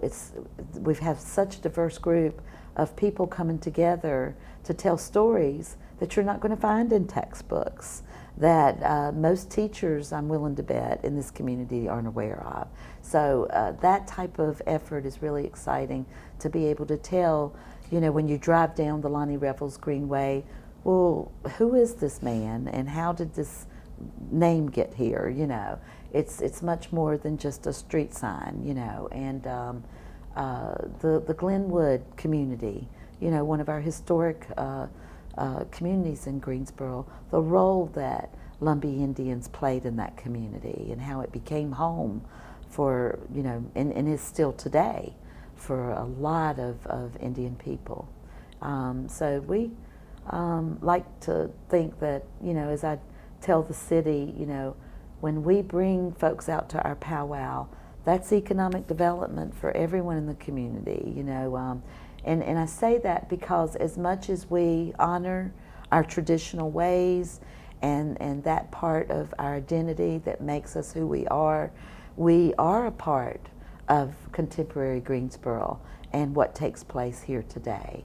And I think it's really so often when we're called upon, whether it's a private sector doing a multicultural day for their families, their employees, or a school, a university, what have you, the faith community, we don't want to just be seen as something of the past. Yes, we have a beautiful history, but a very complex history.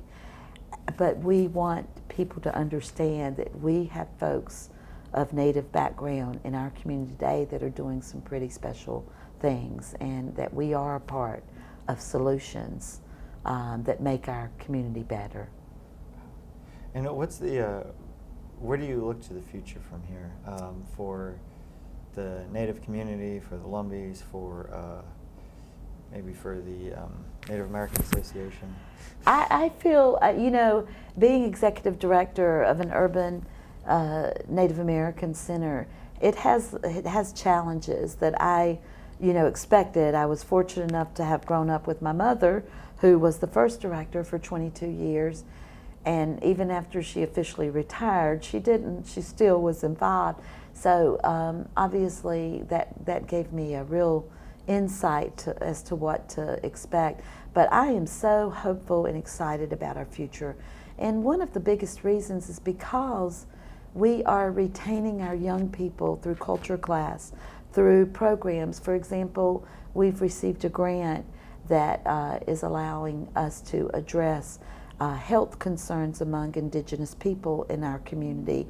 And particularly, our board has put together an advisory panel of non-Native and Native leaders in healthcare, and particularly as it relates to addiction and mental health. As we all know, those are two areas affecting all of us in this country and throughout this world in such a deep way. And we as Indigenous people lead every negative statistic having to do with substance abuse, overdose among our youth, and older people. It is so, the drugs have just been so infiltrated in Robeson County alone, which is home to 50,000 Lumbees, where you used to see acres and acres of tobacco. You now see these 8,000 square foot houses that it's a poor county. So if you do, the drug trade has just been rampant in Robeson County alone. And but it's really no different than what everyone else here in the urban community. We're all experiencing the same situation in terms of losing our youth to opioid addiction, particularly, and death. And so this grant is a long-term grant that, and we intend to keep this program going, that will allow us to, and we're getting ready to start with talking circles and being able to provide intimate, safe spaces for our children and our teenagers to come, for our elders to come and gather together, for young parents, families, and whatever the need may be.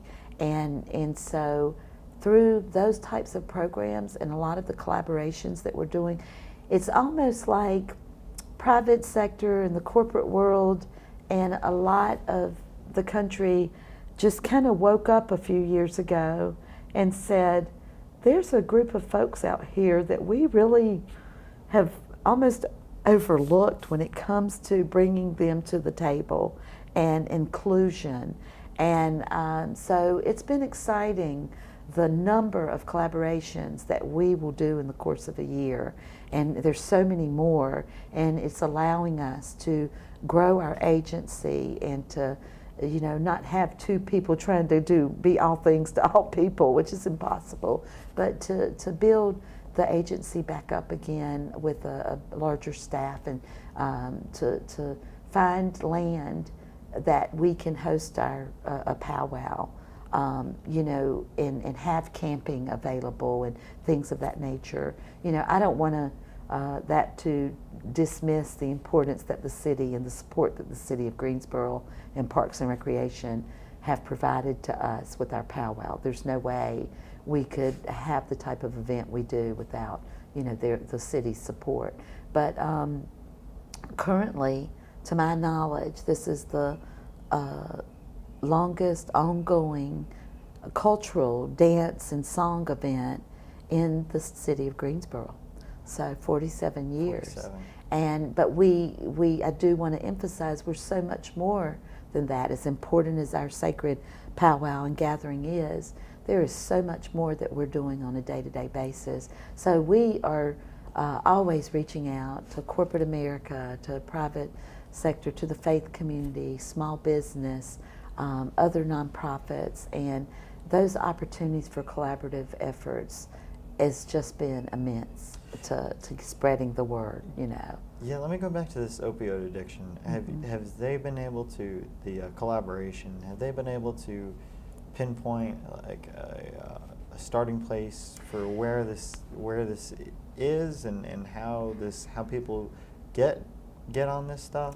Well, I think it's important, as we talk particularly about Native American people, we have to look, all of the tribal communities in North Carolina are in rural counties and very impoverished counties. And just like in Robeson County, it is still very segregated in many ways. Race relations in some ways is better in those counties than an urban community, but in most ways it's really not. There's this separate and apart, and stay in your turf, on your turf, And I say that because just as, saying where people, my family for generations made a living and were able to provide and care for their children, for generations of children, by farming the land. Well, when everything went overseas and that no longer became a way for most Eastern North Carolinians, generations of farmers, farm families, you ended up with a county that had no economic development. In Robeson County, you had Converse, which employed, 1,000 people. You had Campbell Soup, and all of these factories where people were able to work and provide for their families. Now, in rural communities like that, today UNC Pembroke is their #1 employer and the hospital. So there just weren't job opportunities for people. So many of our young people who went away to college, they stayed away, as opposed to coming back home and helping to build careers and opportunities in their tribal communities. And that's the case not only in the rural Indian communities, but the reservations as well. We all have that in common. So when you don't have jobs, I thought one of the saddest things for me is seeing members of my extended family who farmed the land, grew up as children, working on the same land that their parents and grandparents and great-grandparents had farmed, and all of a sudden they're at retirement age, but instead of being able to retire, they're getting on work crews, work vans, and heading down to Hilton Head and to Myrtle Beach and staying extended periods of time working construction. And, they're glad they had those opportunities, but it took them away from their families week in and week out. And so the breakdown in the family became very real. And when you don't have folks that are going off to college, coming back home and saying, I'm going to invest, my business and my time in this community, then you end up with poverty. You end up with a majority of folks living below the poverty level line. And it's very real in the rural tribal communities. And even today here in Greensboro, I would say that most of the folks that we serve are low to moderate income. Now that in comparison to the urban center in Charlotte and Raleigh is makes us unique. As I said earlier, our folks came here originally looking for jobs in the textile mills. The folks that are in Raleigh and Charlotte, most of them, they attended college, they stayed there, and they're professionals working in, the state government or RTP or banking, in Charlotte. So just as Greensboro's a different city to those two cities, so is the Native community in those different cities. And but so the opioid addiction, it's rampant in Robeson County. The statistics and data is just out the roof, and there is not a family that hasn't been severely impacted by the opioid addiction and or abuse, and that coupled with so many single mothers and the breakdown of the family unit. Now, I will say that in Indian country, you will still see more young children being raised in homes with 3 generations, where the grandparents are still a vital part of the grandchildren's upbringing, whereas we see nationally, that's not the case. Grandparents aren't involved in grandchildren's lives nearly as much today, but it is still a big to-do in Robeson County and in tribal communities. And that's important fortunately. because you have the pass down of Right. Just experience. Yeah, life more experience. Than anything. Yeah. And we are historically an oral people, and so traditions were passed down so much orally, and that's another reason it's vital for us to make sure that these traditions and this knowledge is passed on. But so I'm really very positive about the future as it relates to not only Guilford Native and to the 8 tribes throughout the state, and even the tribes nationally. Recognition's coming. Now that I am a grandmother, I'm even more hopeful that we will see that in the next year. If they could just quit attaching it to a bill, an appropriations bill that is not getting out, that is not going to be. It's always comes out of committee with a favorable vote, but they attach it. If they would just vote on it as an individual bill, I feel certain, because we know we have majority support as of right now. So they're trying to attach it to something else, and They put always it with an appropriations bill that gets killed or, gets sidelined, and I will say this, and I'm not trying to bring politics into this conversation, but it is important to note that it's both sides. It is either side of the aisle. Because you try and get your own agendas passed, or exactly. There's always something in it for somebody else. So the way I have understood, the more I'm watching and reading history, is somebody always has to make money off of something. Absolutely. That is it's all connected. That is always the biggest factor in any decision that is made, like, ever. There's always somebody, and it usually comes, or somebody takes advantage in some way to make money off of it, and that is the biggest. And that's, everybody, when you hear Lumbee and Cherokee, one of the first words that comes out is casino, and there's a lot of people with strong feelings on both sides of that issue. But I think that what's sad is that the larger public hears a little bit about recognition and what that would mean, and they interpret it in such the wrong way. As I said earlier, I'm like most Native people. We're all unique, that we don't all think alike, but I would be willing to bet most Lumbees, we don't need the government to tell us who we are. We know who we are, but this country, our people fought and died and continue to do so for this country. And there is a responsibility of our government to acknowledge who we are and to make that right. And for us and for the generations yet to be born. And one of the saddest things for me, and I'm a realist, is that this issue has pitted tribes against one another. Now, I need to be careful, because I believe it's not so much tribes as it is the leadership. At our powwow in September, there will be as many Cherokees, Eastern and Western Cherokee people, drumming, singing, dancing, selling their art as any other tribe. But it goes back to the money. What with the Eastern Band of Cherokee, their leadership is concerned that the Lumbees get recognition. We're so large, and what that would equate to in the scheme of things in dollars and cents, and putting a casino down in Robeson County. Well, I find it, if it wasn't such a serious issue, it would be laughable, because you're 4 hours away from one another. The Great Smoky Mountains in Asheville and home of the Cherokee, it's a tourist attraction. It's a destination. What the Lumbees do is not going to deter people from going up to, the Cherokee Reservation if they want to enjoy, the casino.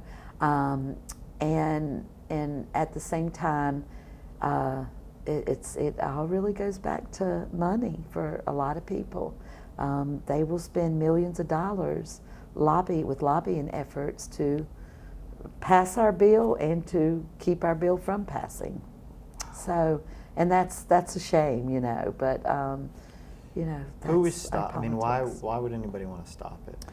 Well, this is a whole another conversation, but We'll I have to have will you bring back. it up because there is a term that has been coined, pretend Indian. Now, when I was growing up, we called them hobbyists or wannabe members of the wannabe tribe, and I think it's important just to mention it that because as the first people to greet the settlers, we certainly dealt with that whole thing of cultural identity and language and things that tribes out west were able to retain because of just the encounter of where they came. It was on our coast that they arrived first and making their way out. So have some languages certainly been compromised and even lost? Absolutely. But that does not lessen who we are. So sometimes you will hear some of the Western nations say that the Indians east of the Mississippi aren't real Indians. And of course, you really can't say anything much more offensive to me anyway. I'll just speak for myself and my family.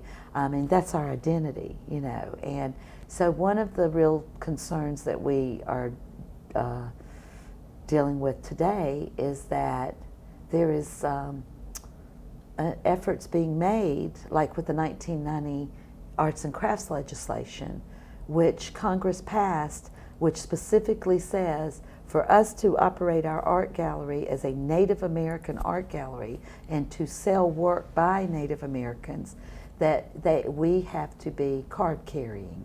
So in other words, our enrollment cards, it's like a dog with a pedigree. We have a number, and those cards stay with us wherever we go, because if someone came in and did not have a card and said, I'm a member of the Apache tribe, we could not allow them to exhibit their work in our gallery. So that's something that the average non-native knows nothing Wow. about. So card-carrying Indians is a big thing, and the new phrase that's been coined is pretend Indians. And I will tell you that we actually had a situation in this building a year ago where the library was sponsoring their big book festival, and they brought they had all these incredible authors that came from all over the country.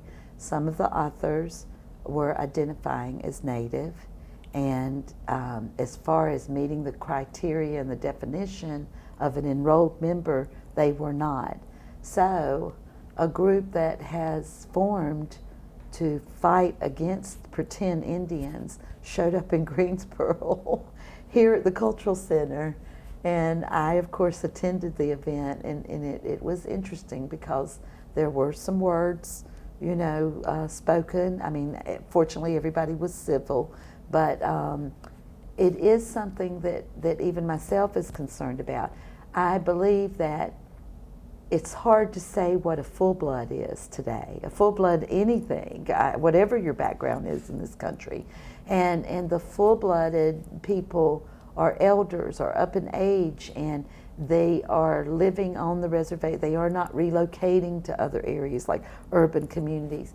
So when people ask me that question as they're looking awkward at me, are you full-blooded? You know, and I really want to say, are you full-blooded? What full-blood are you? You know, but because there's innocent ignorance in that. If that's what you've been taught, you know, the stereotypes of what a real Indian is, you know, but we're also the only people that I've ever heard the word real put in front of us. You know, are you a real Native American? All the time. When you talk about back in school, that was what the teachers, adults would ask me, so much more than children. It was adults, but are you real or real? And you know, that was a difficult thing for me to deal with, as most young people. I actually would get angry initially until an elder stopped me one day and said, you defeat the purpose of educating. You need to educate instead of just getting angry and walking away.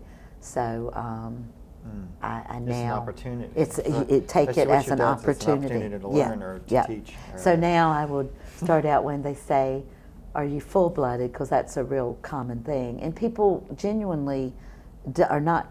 For most of the time, are not trying to be offensive and asking that, and I'll say, "No, I'm a pint short today," and I That's learned good. to deal with it, with some laughter, and then it opens that opportunity up to talk about, well, what does that mean, and to break down those stereotypes, and because it's really amazing to me that as people, we see, different races marrying and children and everything, but for some reason, the Native American is still supposed to be this pure, you can't be Native if you, I said, so are my children not Native? Their father's Caucasian, so, what is that? But so the pretend Indian thing is something that we are, and I will tell you that it doesn't make headlines, and in one hand, that's probably not a bad thing,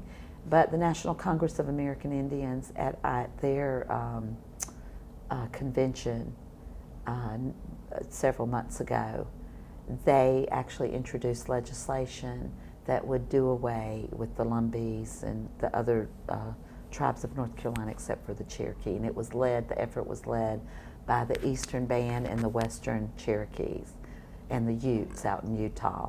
And when they got up, we were all at home, those of us that couldn't attend, listening, with a live webcast, and it was absolutely gut-wrenchingly heartbreaking to hear leaders of different tribes get up and stand at the podium with our people there. And it's not just us, it's all over the country. They were saying we want to do away with allowing membership of the National Congress of American Indians to state-recognized tribes. And it's just awful, because it really is a political football. It is not something when the communities come together at powwows and things that we even discuss. There's no animosity, but Well, 'cause it's the money. powwow- It's money. The powwow It is supposed to be a always celebration. exactly, and it's basically what I was told when I first years and years ago was that the pie. They're looking at it like, okay, the Lumbees are huge in numbers. That pie is going to get smaller if they're recognized. So it's that threat of, we do have so many educated members of our tribe who are out there doing big things, and there's a real intimidating factor to that. Is it the threat of like taking away funding from something? Yeah, because that pot's not getting bigger in terms of funding, and so how is that going to look, if we are recognized, and so it's really, they know who we are. I mean, we now with the social media and all, we can go back and share so many, hundreds of years of ancestry, but one of the things that is really important to say, and I said this when, was it Ancestry.com, the first one that came out years ago. The first commercial I saw, I turned and looked at my former husband and said, this is going to be a problem for us. It's going to be a real problem. And it's not something a lot of folks will talk about, but I will, because I just want to clear up, because some people may end up getting offended based on the way, if they meet a Native person, because one of the first things they'll say is, oh, my great-grandmother was a Cherokee princess. And we hear that so often. And it's not that we're calling into question that you may have some Native ancestry, but we look at it like, people died. People have faced abuse and discrimination. My father was denied, and mother denied the basic right of attending college, of drinking from a water fountain. Down home, when you hear about Jim Crow, the things you don't hear, that they had a black restroom and white restroom, but they didn't have one for Indians. So what did children do when they went with their parents to town? all day and needed to go. So there were adjustments that had to be made. My grandparents chose to not take the children because they were not going to allow them to face that sort of humiliation. But those are the stories that have not been told all these years. And so for us, it's not a skin complexion. It's not, it is about, are you connected? And we recognize, I want to make it clear, we recognize that many people are adopted and don't grow up with their biological families, and we embrace folks. But you know what? It's kind of this mentality. Most of us hate the notion of having to have these tribal enrollment cards and carry around a number. But if we do, we expect everyone else to. Mm-hmm. I have had people call the center and they don't realize just how insulting they are when they say, you know, I've always been told that my great-grandmother was such and such, was Blackfoot, and I've got kids I'm trying to send to college and I was looking for some money. You know, we're state recognized only. We can't get money for our children to go to college, and then here you are, you know, so for us it's really about educating. But like I said, that could be a whole nother program, because this is after witnessing those other natives talk about us, and there were actually some physical confrontations in the hallways at that convention center, because you're challenging our birthright, our whole identity, and it's really sad because it's pitted groups against one another. Right. So I'm trying to get to the heart of what you're talking about. So these are two totally different tribes with two totally different histories, and at one point they tried to do this before, where they tried to lump the Lumbee with the Cherokee. Well, yeah, at one point the state of North Carolina gave us the name Cherokees of Robeson County, and that's a big problem for some of the tribes, particularly Cherokee, is that our name, the state gave us the name Lumbee. So they're like, you know, that's not the way it works, you know, and that's why a lot of people, even some of my family members, they identify as Tuscarora. And so but the Tuscarora are not recognized in North Carolina. They've petitioned the Commission of Indian Affairs, but to this date, they don't have recognition. And it's about documentation and all of what has to be supplied to the commission before, you know, recognition can be determined. And and then you've got the Tuscarora in New York. They have already sent a cease and desist letter saying that if the commission recognizes the Tuscaroras of North Carolina, that they will file a lawsuit. So it's really unfortunate. Those are the types of things that I do think it's important to share, because you'll hear bits and pieces of things, but you don't really know what's going on, because unfortunately our news just does not make headlines. Not local, not state, and not national, unless it's something really extreme, you know, and usually it's a tragedy, you know. So, but it's that scene at the National Congress, and what made it even more difficult for me was the fact that my father and mother were part of the group from North Carolina that spent years going there and building relationships, and were there when they voted to admit the Lumbees and the other state tribes. So it's turning the clock backwards. Right, and it's because it comes from, I mean, it's Lumbee for the Lumbee River coming. It was from what my understanding, it was three different tribes: the Sioux, the Algonquin, and it just depends on what version, you know. Yeah. As families, we have, especially now with social media, a lot of the Lumbee families, including mine, we have private pages where everybody has jumped on this research thing, and it's amazing how far back we can go and connect, you know, all the way to Baltimore, as far as our people, my family in particular, coming out of the Chesapeake Bay area. Yeah, and we encountered all these different tribes, the Saura and Kiowa that had settled here.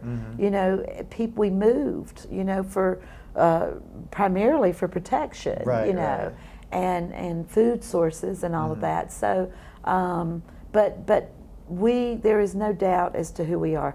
We have always lived as indigenous people on this land in North Carolina, and we've always been segregated as indigenous people by other entities, and we know our way of life, and that's what you see today. That's what will take place for 3 days in September. Wow, that's a good ending point right there. That's a mouthful. On a more lighter note, how is it being a grandma? Oh, it's the most incredible experience. I was telling someone over the weekend, I really don't remember what life was like every day. These last 10 months have just been phenomenal to see. You know, my daughter will occasionally say, "Mom, it's like I don't exist anymore." And I'm like, no. This allows me to truly reflect on you as a child and almost in some ways relive that experience with you through your baby. But I mean, it's phenomenal, and of course I am that biased grandmother. He's perfect. And he will be brought into the circle, the sacred circle at our powwow in September on Saturday in his little grass outfit. So, and he's already practicing with the drum and cool. Likes to sing, and you know. 1 year old? He'll be one October 23rd, so not quite one at the powwow. And it's just wonderful to have them back in Greensboro. They were in Charlotte, so I literally see them at least every other day. That's amazing. And congratulations to you, Oh, Brian. thank you. Well, I'm getting to watch a beautiful little one. Through listening to you, I was just my mom came down from New Jersey, and my wife's brother, he came down, and her cousin Jacqueline, she came down. Oh, and awesome. At various points, and my sister came down to visit our little one, and I have the first grandbaby of the family from both sides. Oh, he'll always be special in that way. Yes, that says a lot. We've had a lot of family here recently. That's wonderful. And it's been awesome to watch everybody kind of light up. It creates a new enthusiasm for the life. dynamic it changes a little bit as when there's a newborn in the family, especially the first. You know, I mean, they just can't get enough. And you know, in our culture, like you'll hear it all weekend at the powwow, is young people, children refer to their aunties and their uncles, and they're not blood related most often, but they are their relative. They look after them, and you know, we believe in that extended circle of family. And it's so powerful at the powwow in particular. I always had different ones because I was always working it, that my kids always had men and women that would help them get dressed and whatever they needed.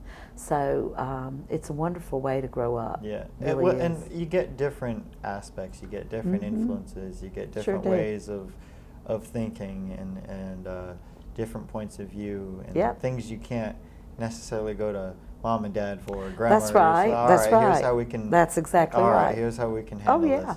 You know, you were right or you were wrong, and you know, here's how we're going to move forward. You're absolutely right, because as we know, from my own experience as a child, someone else could say almost the same thing that my parents had, but I took it in a different way, and it worked. You know, so and I just think in today's society we need to get back to those relationships where, you know, grandparents aren't just, you know, FaceTiming, where you do. And I know that more young people are moving away. My son's in Chicago, and he's getting married in March, and I keep wondering, oh goodness, how am I going to be a grandmother if they have children from Greensboro, you know? But you know, you just have to work it out. But I really do believe that there's something to be said. Every time I go down home, I still have all of my cousins as my aunts and uncles and my parents.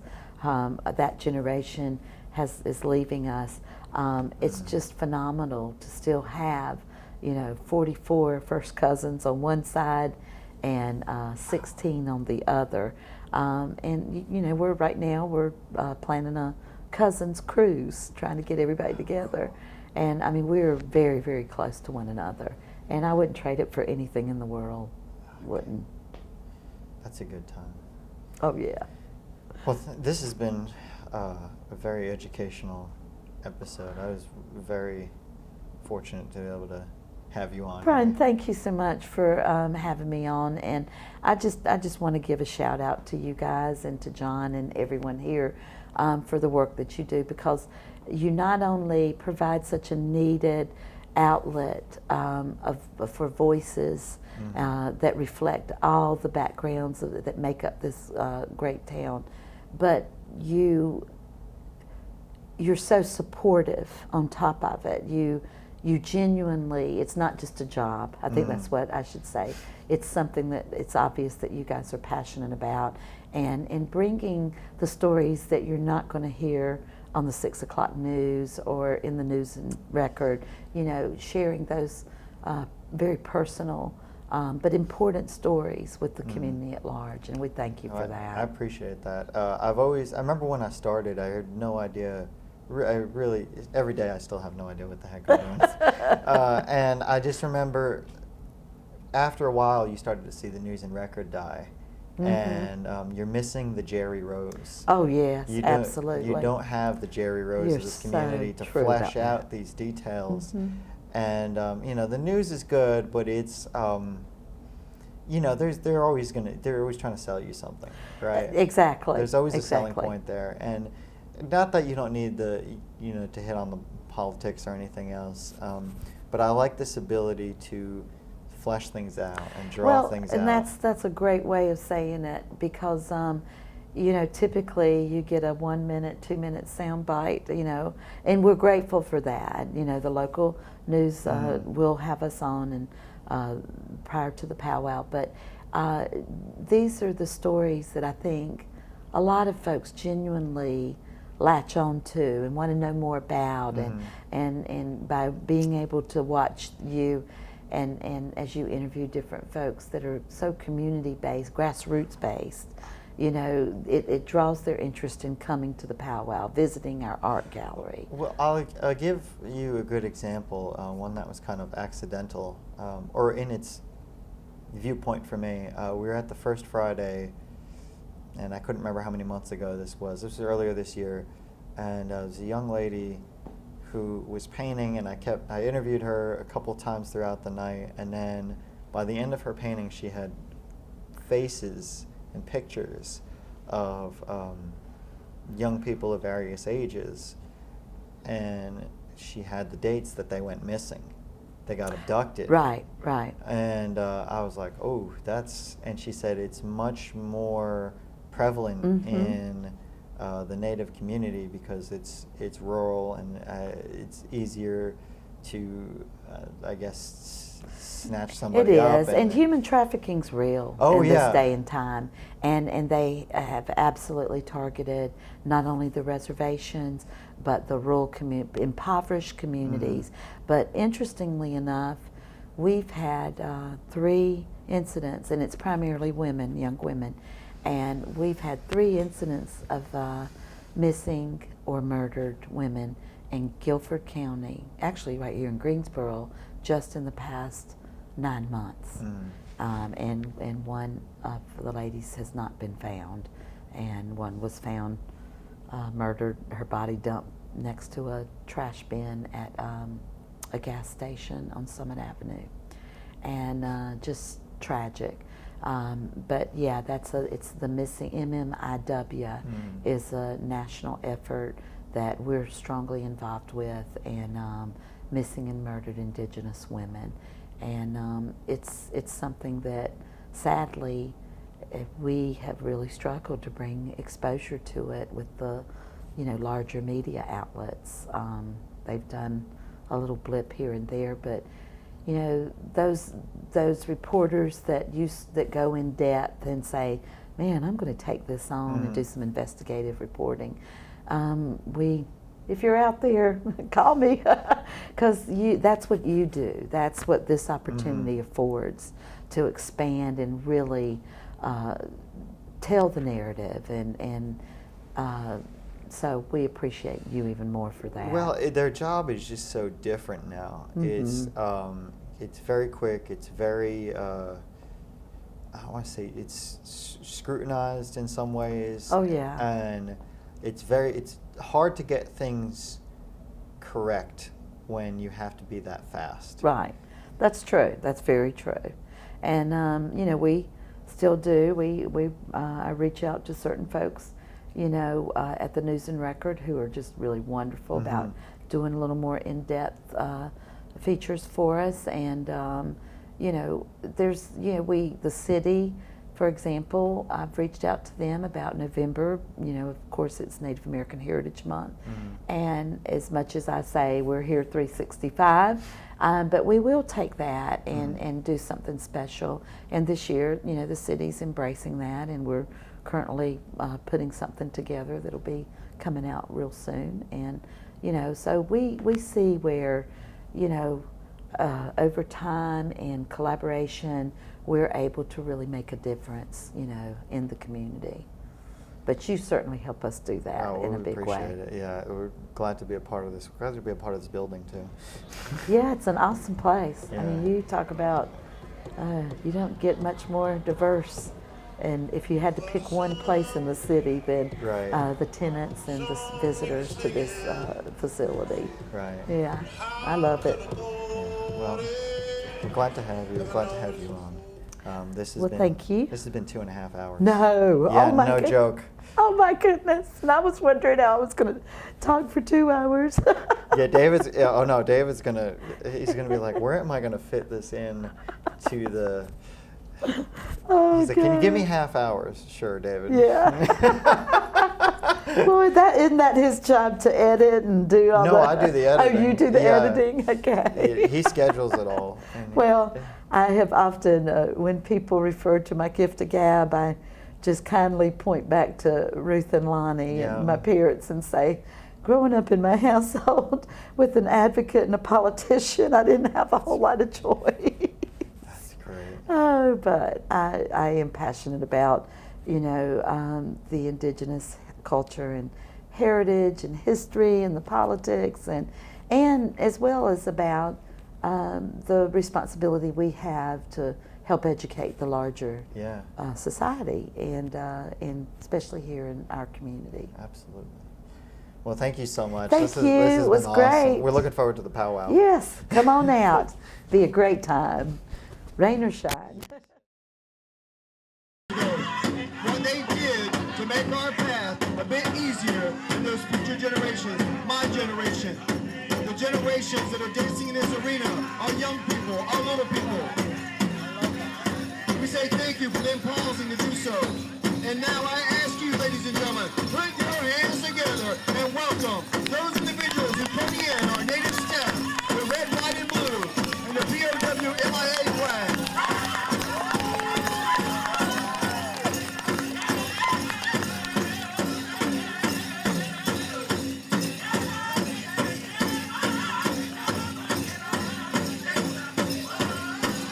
On behalf of the Powwow Committee, we say Yahweh again to our head man and head lady dancers for the fabulous job they have continuously done here for our gathering as they lead in our dancers once again for this grand entry.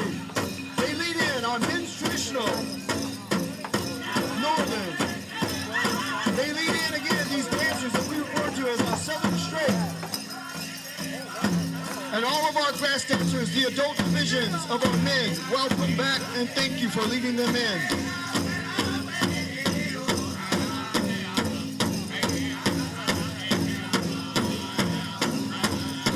We are appreciative for all of our chicken dancers who have decided to be here, support of this powwow.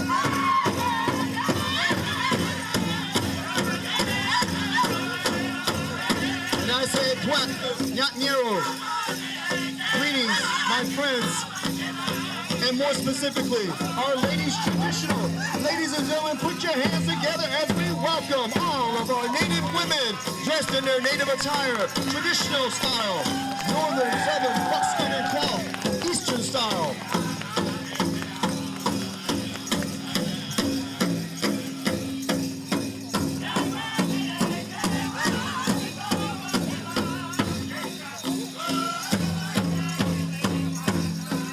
Good it is to see all of these dancers coming in.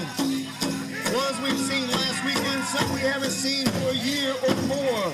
Good to see my brother out there, Ray Silver, dancing. Good to have you out there, brother. And we welcome our ladies jingle back to the arena as they are being followed by our ladies fancy shawl dancers.